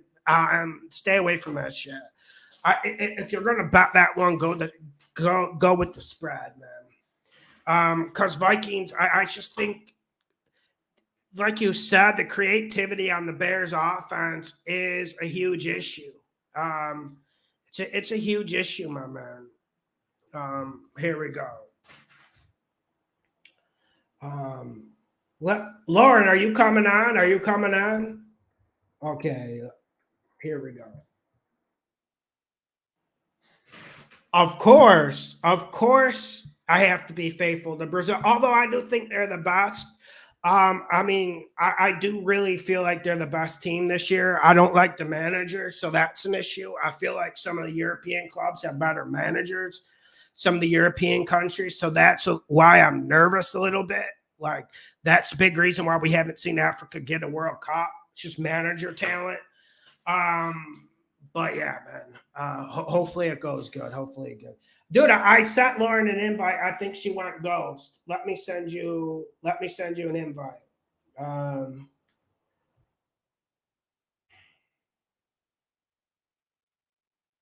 need to get Son on the control switch. All right, dude. I replied to an email I sent you. I sent you the link. So we'll see if you get it. Nicholas Taylor says Zona wins. Argentina looked good earlier this year. I've been surprised by it. Their new manager's actually done a really good job. I would not bet them, though. That's an old team, man. Brian Webb, what's up, Lawson? Let's get it. Let's get this money. Mikey what's up, Mikey? How many games we think will be within 3 points this week? I think at least 5. I'd go over 5. If you made the over under 5, I'd go over 5. That's why this league's great, right? That's why it's great. Here we go. The Washington Red Warriors. But G. Gardner, let me just ask you something now that I have you here. Why do you think that's better than the no names? And why do you think that's better than the Washington no names? Like, aren't we kind of just stealing ideas from high school football teams? Like, I've known fucking what? In my years of living in the United States, been to a lot of places. I've seen like 70, 80, maybe 100 teams that are named the Warriors. I've seen a few Red Warriors. A Catholic school in my old city used to be the Red Warriors. Can you explain to me why that is some sort of upgrade and how that makes the situation any better? What's up, Michael, man? Hey, boss. Good to see you. It's been a while. Can you hear me okay? It's been a while, man. Yeah, man. It's good to see you in the car. Hope everything's going good with you. Yeah, I've been pretty busy lately because of you know what, but here now and ready to talk some football. Yeah, Lauren's coming on too. Hey, she made it. Oh, look, ask and you shall receive. I just got like all kinds of Amber alerts and Lauren, are you going on Lawson? They're looking for you. Yeah. Lauren, You're missing. I want to commend you for coming on this week after your team lost to both mine and Lawson's team in back-to-back weeks. So props to you. Yeah, and I think I know why. So, not that anyone cares, but 2 weeks ago, I went and got my nails done. I said, oh, just give me a light blue. She gives me Carolina Panthers blue. Oh, so beautiful. Yeah. God. I'm worried about the Saints. Like, we might as well start with them. Like, Saints -5.5 at home against the Seahawks. Maybe it moved, but I'm worried about the Saints. I'm worried about them. I'm worried about any one-win team being a favorite. Let's be realistic, right? But they are at home. They're obviously they're the better team on paper. They just haven't exposed that. I'm worried that they haven't been able to run it. Yeah, that's a Kamara injury thing. I don't know if he's back. I don't think it's publicized if he's even back or not yet. So I do tell you, and what did I tell you last week though? They were in that game. I said a healthy Andy Dalton is going to keep them in the game over a banged up Jameis Winston. We'll take a healthy backup over a banged up starter. I don't care what team it is, any day. Credit to the Saints for keeping that close, but the Vikings had so many chances to just put that game away with turnovers, and every time they got in the red zone, they just completely stalled out. Like that was my takeaway. Props to the Saints defense though for holding out for as long as they did, because they were put in terrible position. I think the Saints defense will keep them in this game too this weekend. I mean, I always say this, I do not like betting my own team ever. And I never bet a London game. I don't care who's playing. But if I were to bet the Saints, I might get some hate mail. I would be this week. Yeah, I mean, if the Saints defense can't hold up Geno Smith, we might have questions here. Yeah, I think that the Saints defense can keep them in this game. And Dalton has been named the starter, I think. Correct me if I'm wrong. Dalton has been named the starter. Hey, Robert. But yes, if I were going to bet the Saints at all this year, it would be this week. Again, I don't bet my own team, but I think they fundamentally have the mechanics. And I think if Dalton is starting, that means that Jameis really is still hurt. I think this would be the week to take them. I think them winning by a touchdown shouldn't be a problem against, a Seattle defense who really is, I don't know, I wouldn't call them good. Oh, they're terrible, but but the Saints, they got to be able to push the ball. Mike, you talk, but I just got to say one thing about the Saints. They got to be able to push the ball longer than 10 yards. Like, they've been close to getting it to Olave deep. I actually really like them, even though his stats are probably terrible. But my goodness, they got to push the ball down the field a little bit. I think that you might get 2 touchdowns from the Saints defense is what I think. That might be the way this wins. I mean, whatever works. Yeah, sure. I think the Saints are pretty good, or at least have been good in previous years, at beating that kind of style of cover 3 that Pete Carroll likes to employ. So I think schematically you guys match up well with them. And in terms of the Dalton versus Winston argument, I think Dalton is almost a better way to go, just because he matches more of the game manager type style of play you want from your quarterback, as opposed to Jameis, who is literally going for hit or miss every time he gets the ball. We're not playing against the 85 Bears. We're playing against the Seattle Seahawks. So they did put up 40 last week. I know Detroit's terrible, but Geno Smith is balling, man, and it's against Detroit. I've been saying it all year, but still, you have to give him a little bit of credit. Worst defense in the league by a lot. But are you guys going to run the ball though? Because they got a dominant rookie at quarter last week who took one back for 6 points. That was a difference in that game. They got some dogs. They're young and no names, but I'm really, really scared about the Saints because, like Mike said, I have to co-sign his statement, You're right.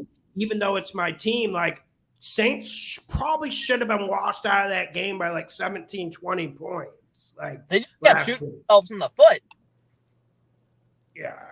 And a more, no offense to Lawson's Vikings, but a more creative red zone offense scores on each one of those possessions. And then you're looking at like at least a 24-7 ball game by the time the fourth quarter rolls around. But you ask if we're going to run the ball, we have to have Alvin Kamara, a healthy Alvin Kamara, to run the ball. Yeah. So y'all's running back room is down bad. It's ugly. 95 wide receivers and nobody that can run. So, yeah, absolutely. So, in my opinion, this would be the week that is their get right week. Because let's be honest, if they lose again, and I've said it before on the show, kiss it goodbye. I mean, yeah, then my future bet's down the drain already. Yeah. Here's one thing that bothered me about the Saints, because you just talked about their running back room. So Latavius Murray comes in, has a pretty good game against the Vikings. They don't give him a roster spot. Then, like 8 hours later, the Broncos take him. And that I've never seen anything like that from the Saints.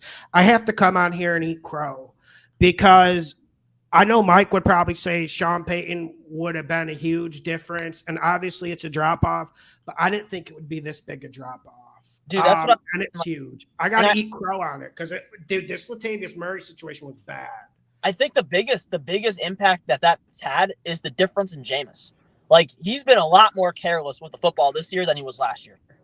Yeah, he was more conservative last year. He might have only been throwing for 190 yards, but for somehow he was having 4 touchdowns a game. I think they still got the chunk plays even Sean Payton's play calling is just so arithmetic and so on script that he would run the ball and then set up a play action where the first read would be automatically open, and all Jameis has to do is what he does best and throw the ball to the open receiver.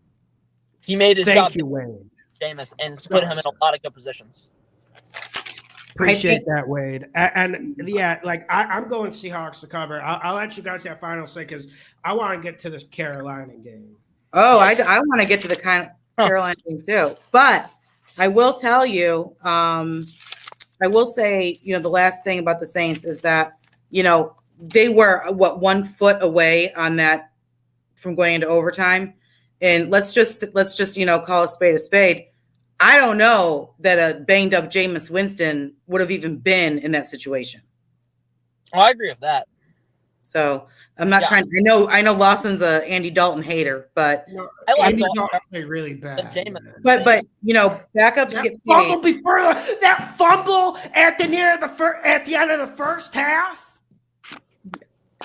Ugly. I not trying to raise my voice, but that's about as bad as it gets, man. We all make mistakes, man. And these receivers, like you said, from the Saints, they got an impressive group over there. Oh, dude. Just yeah. I did not realize he was that good until we played him. Olave? Yeah, y'all only put up 14 points against us, but that dude messed us up.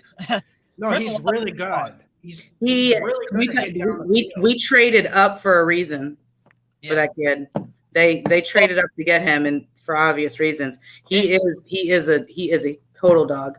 It's gonna suck next year though when y'all have a top 15 pick and can't take a quarterback. Right, probably not. Yeah. But okay, so let's get to the Panthers game this week, man. 49ers -6.5 on the road. This is really similar to when they were at the Bears.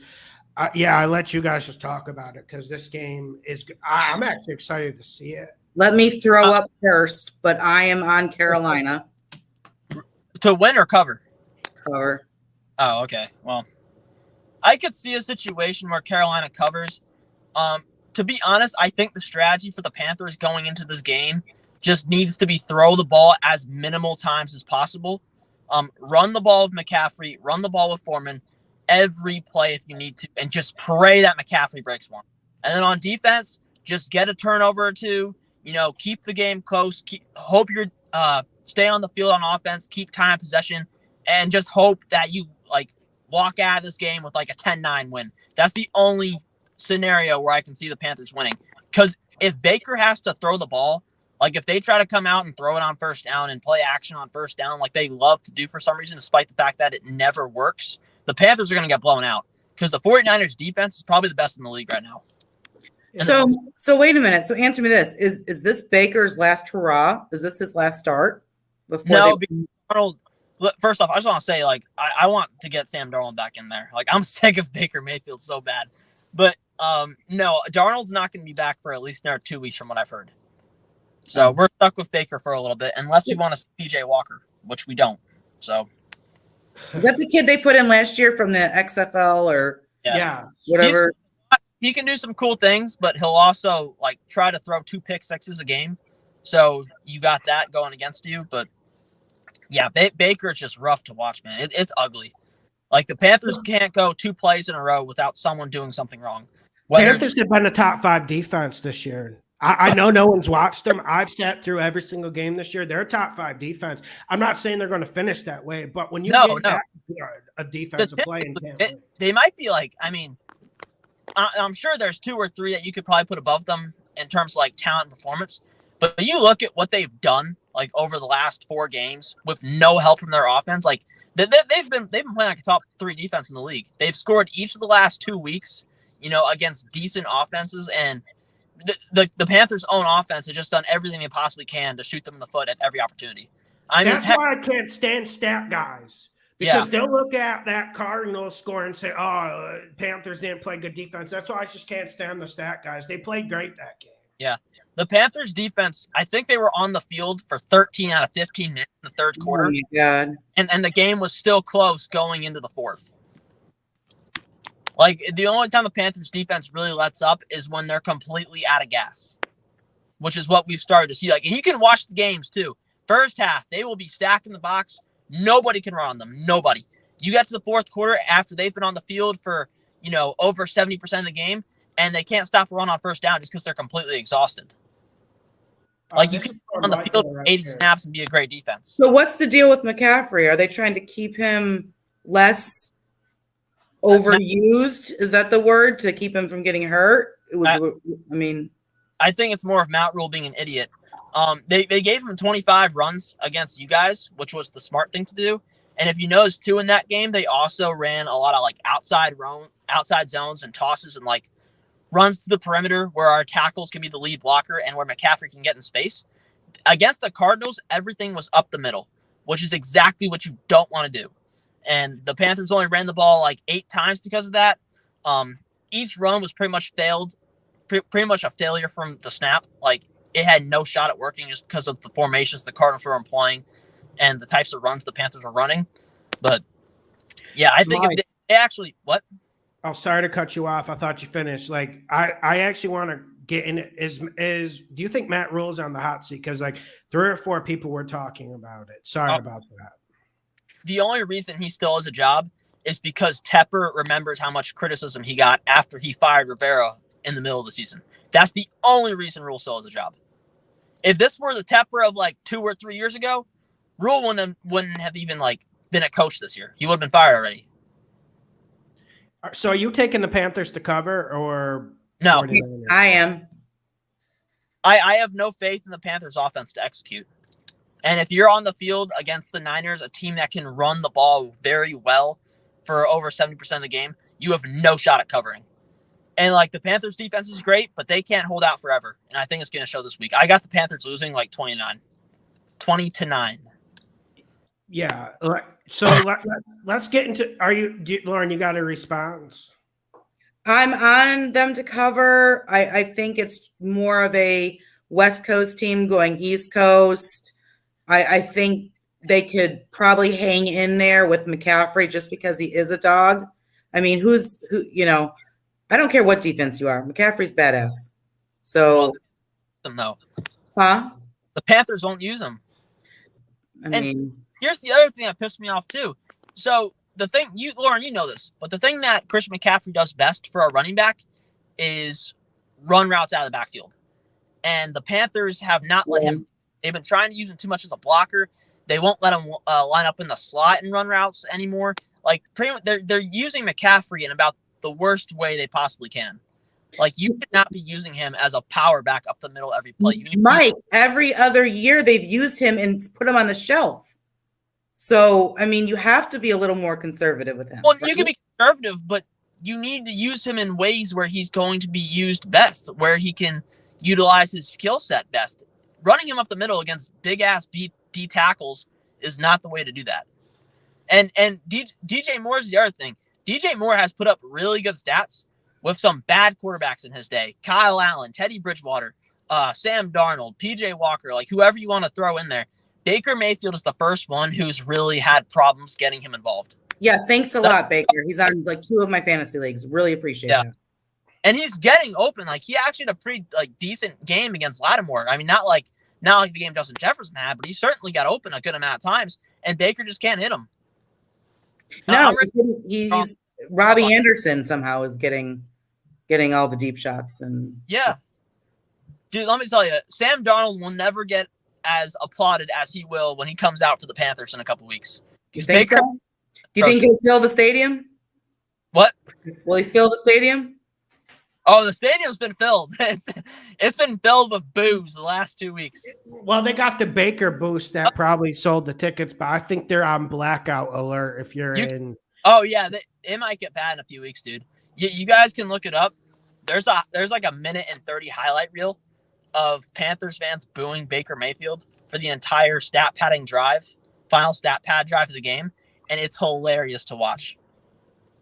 Yeah, man, I've been saying all year Baker's been extremely bad. Let's get to another game because people probably will try not to watch. Just no offense to your Panthers. So Lauren, what game are you targeting this week? What's your best favorite game? My favorite play was actually Indy last night. I know it sounds stupid to say that the next day. I did put it in certain places, and I did play it. Just because Russ Wilson has just been so bad this year, just so bad. And the injuries to both of their running backs. But whatever, that game's over. I don't know. Again, don't know if I can stomach it. I somehow think Kyler in Arizona might cover this spread. I don't think they're going to win, but I think they can come within the 5 points. Why? I think that, look who has Eagles played. They've played Jacksonville, right? And they've played Minnesota, who they romped up on, right?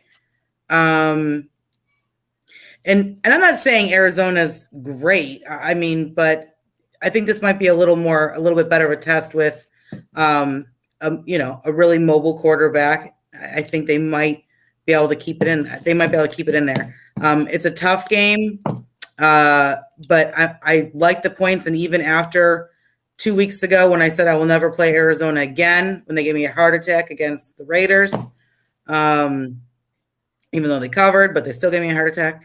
I think the Arizona, even though they are not winning games, they're staying in games. They're keeping them close. Go in a second. But about that game, let me just say, I had the Eagles to win and cover the -5. For me, the Cardinals should start way too slow in games, as we've seen in pretty much every game this season. And you do not want to be throwing against that Eagles secondary when you're down big points in the fourth quarter. Ask Trevor Lawrence. And the Cardinals receiving core is not good. They really struggle to get open against the Panthers. And the Eagles secondary is arguably better than ours. So even in a stat padding scenario, I don't like the Cardinals to cover that. I do. I like them to cover at home. That Kyler, I think, does what he did last week. It just has a magical, second half and second quarter. Somehow they're staying in every game. I don't know what he's doing or what's happening in that locker room at halftime, but somehow Arizona is hanging in there. And Kyler's making 70-yard throws in the third quarter and the fourth. Where the hell was that? Quarters 1 and 2. I don't know, but so I think they can hang in there. I think it might be a little too. I think 5.5 might be a little too much. Yeah. Let me just take this from Marcy. She's on Patreon. Question to all three. There are 5 players out for Buffalo this weekend. Does Pittsburgh have a chance now? Are we talking spread? Like, if we're talking spread, then I really do think Pittsburgh has a chance. Like, if we're talking win outright, absolutely not. But we've seen crazier things happen in this league. Like, we saw the Bills. How much did they lay going into the Jags last year? What was it, like plus 12, plus 13, and Jags beat them? So anything. Isn't it 14? Is it 14? Is that yeah, plus 14. Holy crap. Yeah. I mean, what if they score first? Hey guys, I gotta go on right now. I just want to say thanks for having you on. Hopefully I'll see you guys soon. Hey, Mike, hope everything goes good for you, my man. We'll do, man. Thanks. See you next week. Peace out, boss. Bye. See you, man. Bye. Okay, let's just get to Pittsburgh Buffalo because people have been talking about it. Yeah, it's a great game. What if they score first? I mean, really, if they score first, you're talking 21-0. So, yeah, like Lauren, I always take heat because if something's plus 14, plus 16, I'm on it.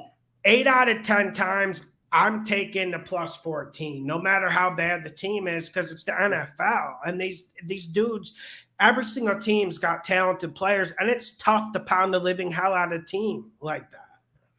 One thing my dad used to say when I first started this whole NFL and, handicapping and all this stuff, when I obviously got of age, one thing my dad used to tell me about these large spreads, they're still an NFL team. So if you're going to take the points on 2 touchdowns or above, absolutely more than 75% of the time, you're in better shape. Now, I know it's 14 points for a reason, but there are a lot. I feel like the injuries in Buffalo are not being addressed in the spread, so I'm not saying Kenny Pickett's going to run all over them. But look what Bailey Zappi went into overtime in Lambeau. You know what I mean? So anything's exactly possible. You're going to get, 14 points to a rookie. I don't care. Yeah, give me the 14 points. I'm on it. And Lauren, the public's response, at least judging from comments on my YouTube channel, was Bailey Zappi's actually better than Mac Jones. Like, you just get that stuff instead of them understanding points are valuable in the NFL. It's not college football. With how much of a sample size? 1 game? Yeah. I mean, it's ridiculous. If Bailey Zappi starts for the next 5 games and wins even, 2 or 3 of them, then come to me and tell me. Don't tell me one game he's better than their, Yeah, like I'm not saying go pound like the Steelers by any means. Like someone did mention a backdoor covers in play here. Garbage points are real in this league. And secondly, there's other games to bet this week. Do you not think his family is going to be there this time? They know he's starting. You think he's going to just give up in the 4th quarter if they're down? No, they're still going to play for this kid. They're going to want to see him get the work in, so he actually needs the time. I do think 13 points. I'm on it. In fact, I think I just convinced myself. I'm playing it. Yeah, and the Bills, they haven't been all that great these last 2-3 weeks, and I know everyone's excited on the Bills, but remember on Instagram, I made the video like the week before the Dolphins game. I just said, like, this team is not like the 92 49ers who went like 17-3 against the spread. It's not going to be that easy for them. This NFL is different. I agree. What do you think of this Detroit-New England game? I got Detroit. I'm getting nervous about it, though, because I'm a little nervous about it. We've been saying all year how bad Detroit's defense was. And they are so bad. They are I'm talking, they are last by a lot. So they have allowed, 19 touchdowns or something against them. The next one is like 13. Well, and I'm worried about it because they're not getting close to anyone. And Aaron Glenn has to take a little bit of blame in this. Lions are my dog of the week, but Maybe we've tapped as much money as we could out of the Lions, and I have to move on. Like you said, this defense is beyond bad, and I'm worried about the secondary. And when you're worried about the defensive coordinator, it's bad. But I do think they cover this week. Though. And not just the secondary, but New England is so good at running the ball. So good when they have against bad teams. You know, they've got two. They've got Romande, you know, that Stevenson kid, and then they've got the other kid, and you know, it's Foxborough and yada yada yada, and this, that, and the other. So I don't know. I feel like, can we just watch it? You know? Yeah, that's where I'm at. You don't need to bet every game. Mm-hmm. So yeah, let's get to another game. We'll get your opinion on one more game, then we'll get you off. We're at like the 2-hour mark. Awesome. Like, what other game you like? I'll be honest with you.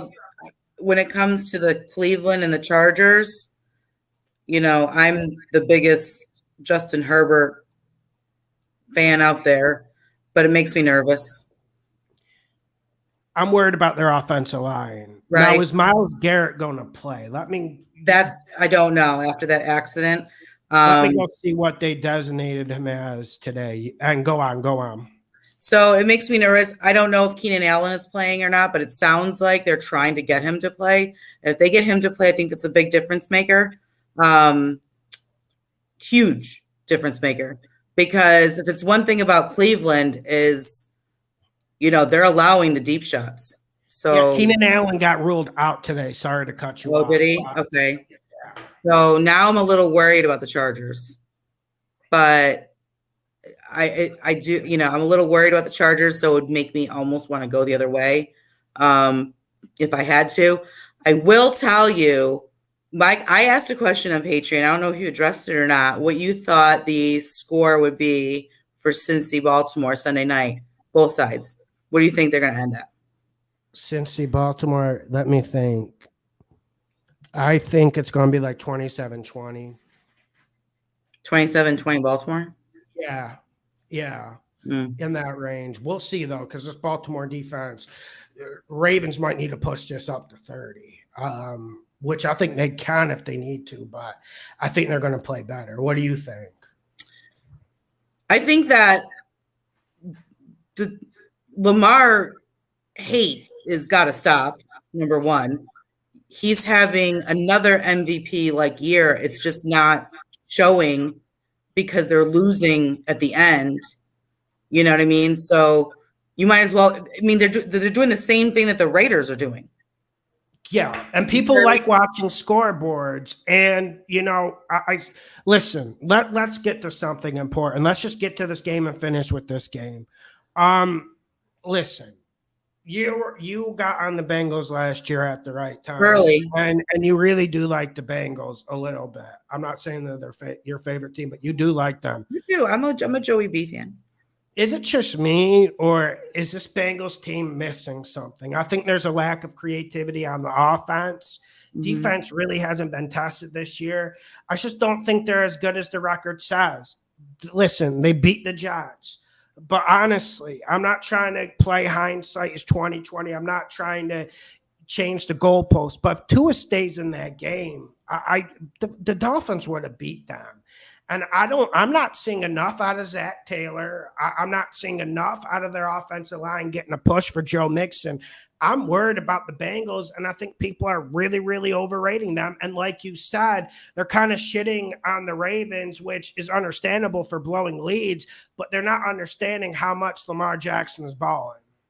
Yeah, and one thing I said, I don't know if it was last week or the week before, the thing about, I'll start with Cincinnati real quick, is they came into this season with so many young players, so many young new players, because they had to address their weaknesses. So they came into this, I mean, their whole O-line, to start with there. There's I don't know how many people that are new. So yeah, I think it'll take time. Do I think they're going to have the season they had last year? Probably not. The AFC is way too loaded over there. But yes, I jumped on Cincinnati very early last year, made a very early bet and cashed very heavily on it. I said they would win the division in week 4, I think it was, in 5, when people thought I was nuts. And they did. But this year, the Baltimore offense has J.K. Dobbins back. So they're healthy. You already see what an effect he's made. The impact he's already put in. The first game he was back, he was rushing all over the place. So I think that, yes, their offense is putting up like 30 or 40 points or whatever, 30, 35, 28. I mean, but their offense shouldn't have to do that. That's the problem. They're so good that, their offense, by scoring so much, I feel like their defense is getting winded, and it's almost like their games are so long. Any game that Baltimore's playing, I feel like it's the longest game of the week.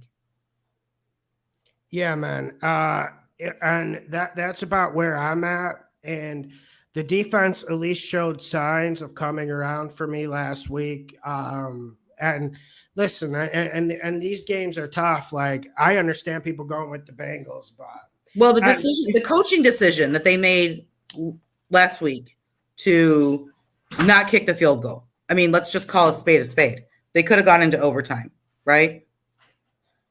Yeah. Yeah. So like, and then before we go,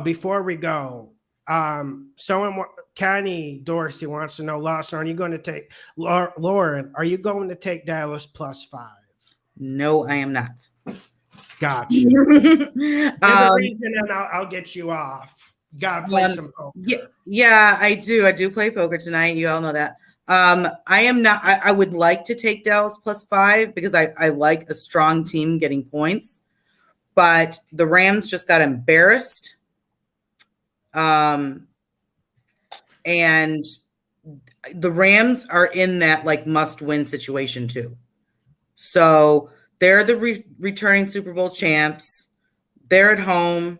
They want to put on a show for their fans. I feel like Aaron Donald, Cooper Rush is going to get his test this week. He has not played against Aaron Donald yet. So I'm all for this Cooper Rush kid. I think it's a great story. I love seeing the backups do really well. I'm all for that. I hope Teddy does good this week. I loved him when he filled in for Drew. It was a great story. I love seeing them do good. But let's be honest, Dallas has 6 offensive touchdowns all year. We can end with that, Lauren. I think you summed it up good. I got Dallas to cover, but it's more about the Rams than me. I wouldn't. I don't know that I won't play the game, to be honest with you, and I won't play the game for that exact reason. I think that I can't go up against the Rams defense for a team that scored 6 offensive all year. Because I agreed with everything you said. I'm just worried about this Rams offensive line. I agree. I'm staying away. I'm staying away completely. All right. Thank you, Lauren. Have a good night. Guys. All right. See y'all next week. See ya. Bye. Okay. Yeah. Let me use the bathroom real quick. I'm going to get on and answer more questions. I'm going to answer some more questions. I think I might get one more person on. I'll be right back. Just like a minute.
Patreon users, bets will be up around 9 o'clock Eastern time, 9:30 Eastern time.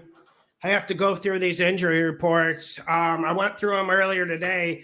I didn't, like, for instance, I missed like the Keenan Allen one. So I'm going to go over those once we get off of here, and I'll get those up 9:30, 9 o'clock Eastern time. And I want to get to Daniel's question. Yeah, it is a weird year. But for me, like, the first 4 or 5 weeks are always brutal. Like, I've been more successful than normal. Normally I turn it on week 8 through week 16. But yeah, like, for instance, like, everyone coalescing around the Bills, like, everyone had them as Super Bowl pick, and everyone thought they would go 17-0, and everyone wanted to take them no matter the number against the spread. You saw how that faded out. Still think Buffalo is a damn good team, and I do see a lot of Kansas City hype after the Tampa Bay game, and I'm fading that a little bit. We got to give Big Red Andy Reid credit. We got to give Mahomes credit where credit's due. They're making it work without Tyreek Hill, and the defense looks pretty damn good this year. Although I don't expect that defense to last, and I don't expect Mahomes cutting up the Buccaneers for 30, 40 points to last as well. I'm not seeing that. Would you take Carolina +9? I would probably stay away from that. I like we talked about with Carolina, that's not a good football team. Now they are at home and they got a pretty good defense, and Jimmy G can keep games close, but I would not touch Carolina. I don't trust them. The fundamentals say take Carolina at home with the +6.5 against Jimmy G. That's the fundamentals. It's just you're getting such a low level of quarterback play with Baker Mayfield that goes against every bet and fundamental, because you don't know if they're going to be competitive. You just don't. Okay, I'll definitely answer some more questions.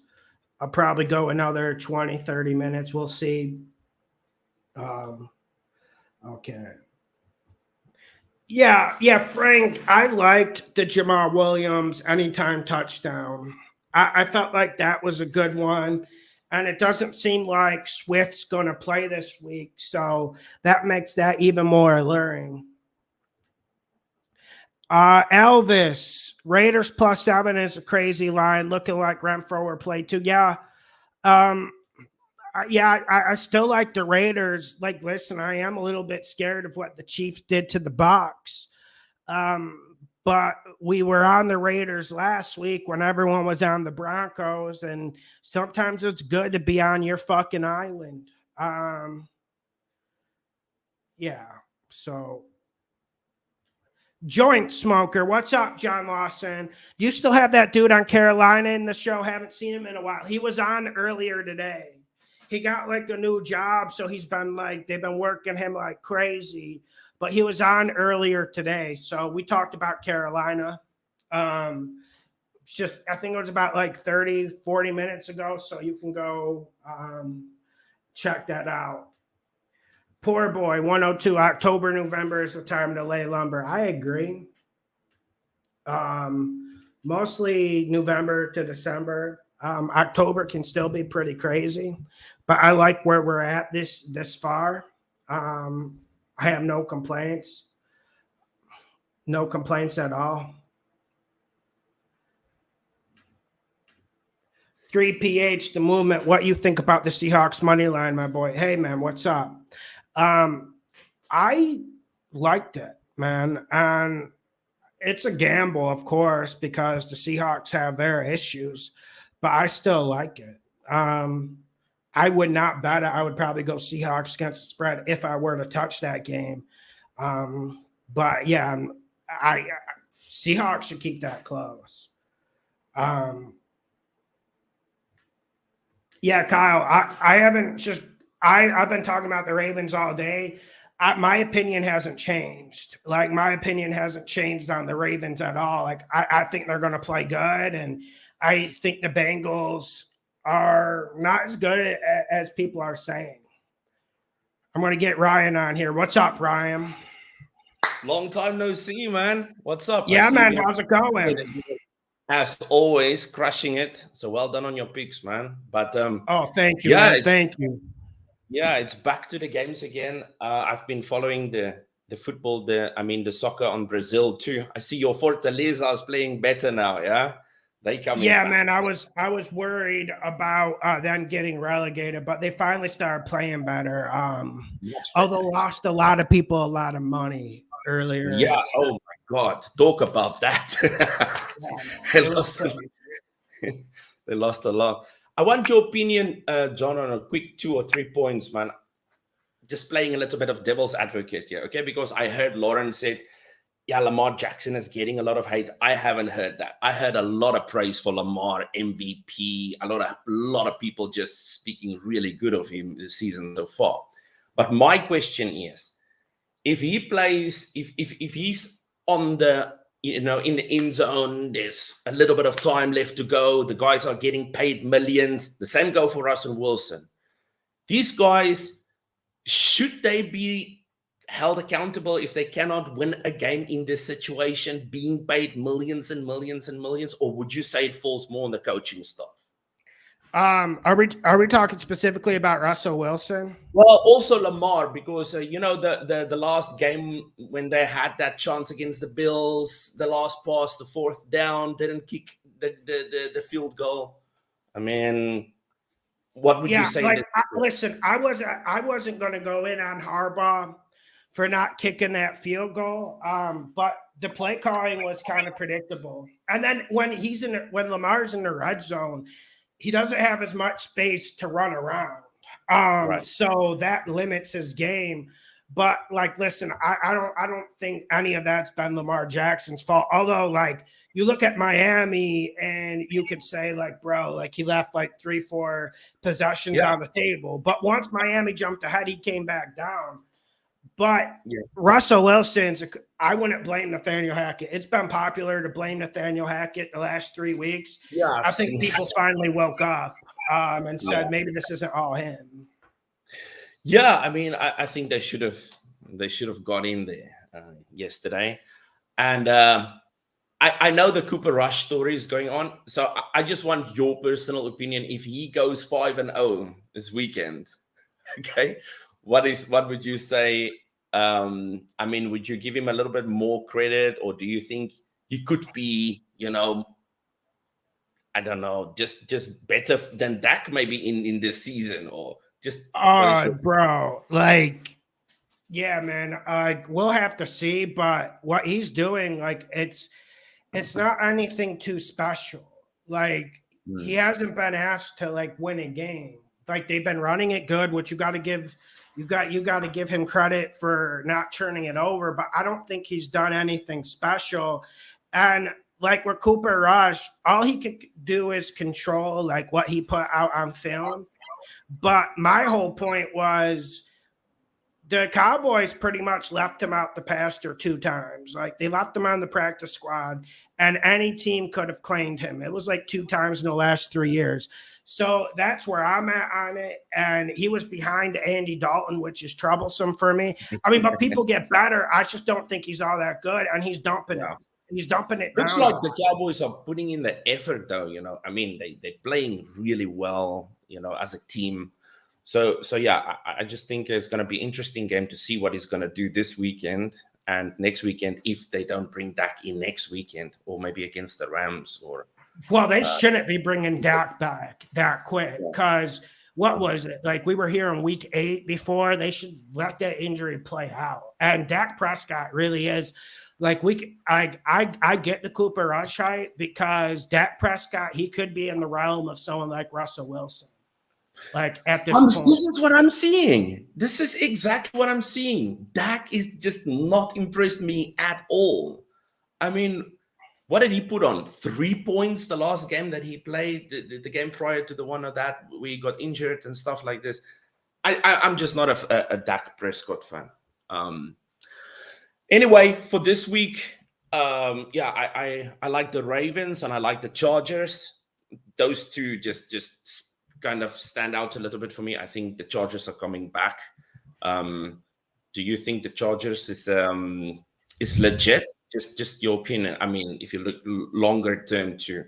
Yeah, like I actually think Chargers are probably like a top 3 team in the league if they're healthy. That's good to hear, man. That's where I'm at. That's good to hear because I think like their secondary. Look at their secondary. Yeah, it's ridiculous. No, they strong, and I like Herbert's play too. I think he's really accurate. You know, I mean, I've watched a little bit of film on him, and the guy is accurate. If he stays healthy and everyone's healthy and stuff, I think he's good, man. He's a bit under the radar, maybe even because I haven't heard much talk, but I think he could make a splash. Yeah, man. Herbert's a dog, man, and like his arm is like maybe the best in the league outside of like Josh Allen and Mahomes. Like he can slang it. Absolutely. John, it's good to see you back, man. And I would definitely come back and play a little bit of devil's advocate sometimes and get your opinion. So I would love to hear that. And man, let's see what's happening. Yeah, bro. Thank you for the support on Patreon. Always, man. Writing it out. Let's see what we can do. See you later. Have a good day. Bye-bye, John. You too. Yo, have a good night, man. All right. Hit the like button, share the video, subscribe. Let's get this money. Patreon picks should be up 9:30, 10 o'clock tonight. I'm going to go look at some injury reports. Have a great night, everyone. Thank you for being here.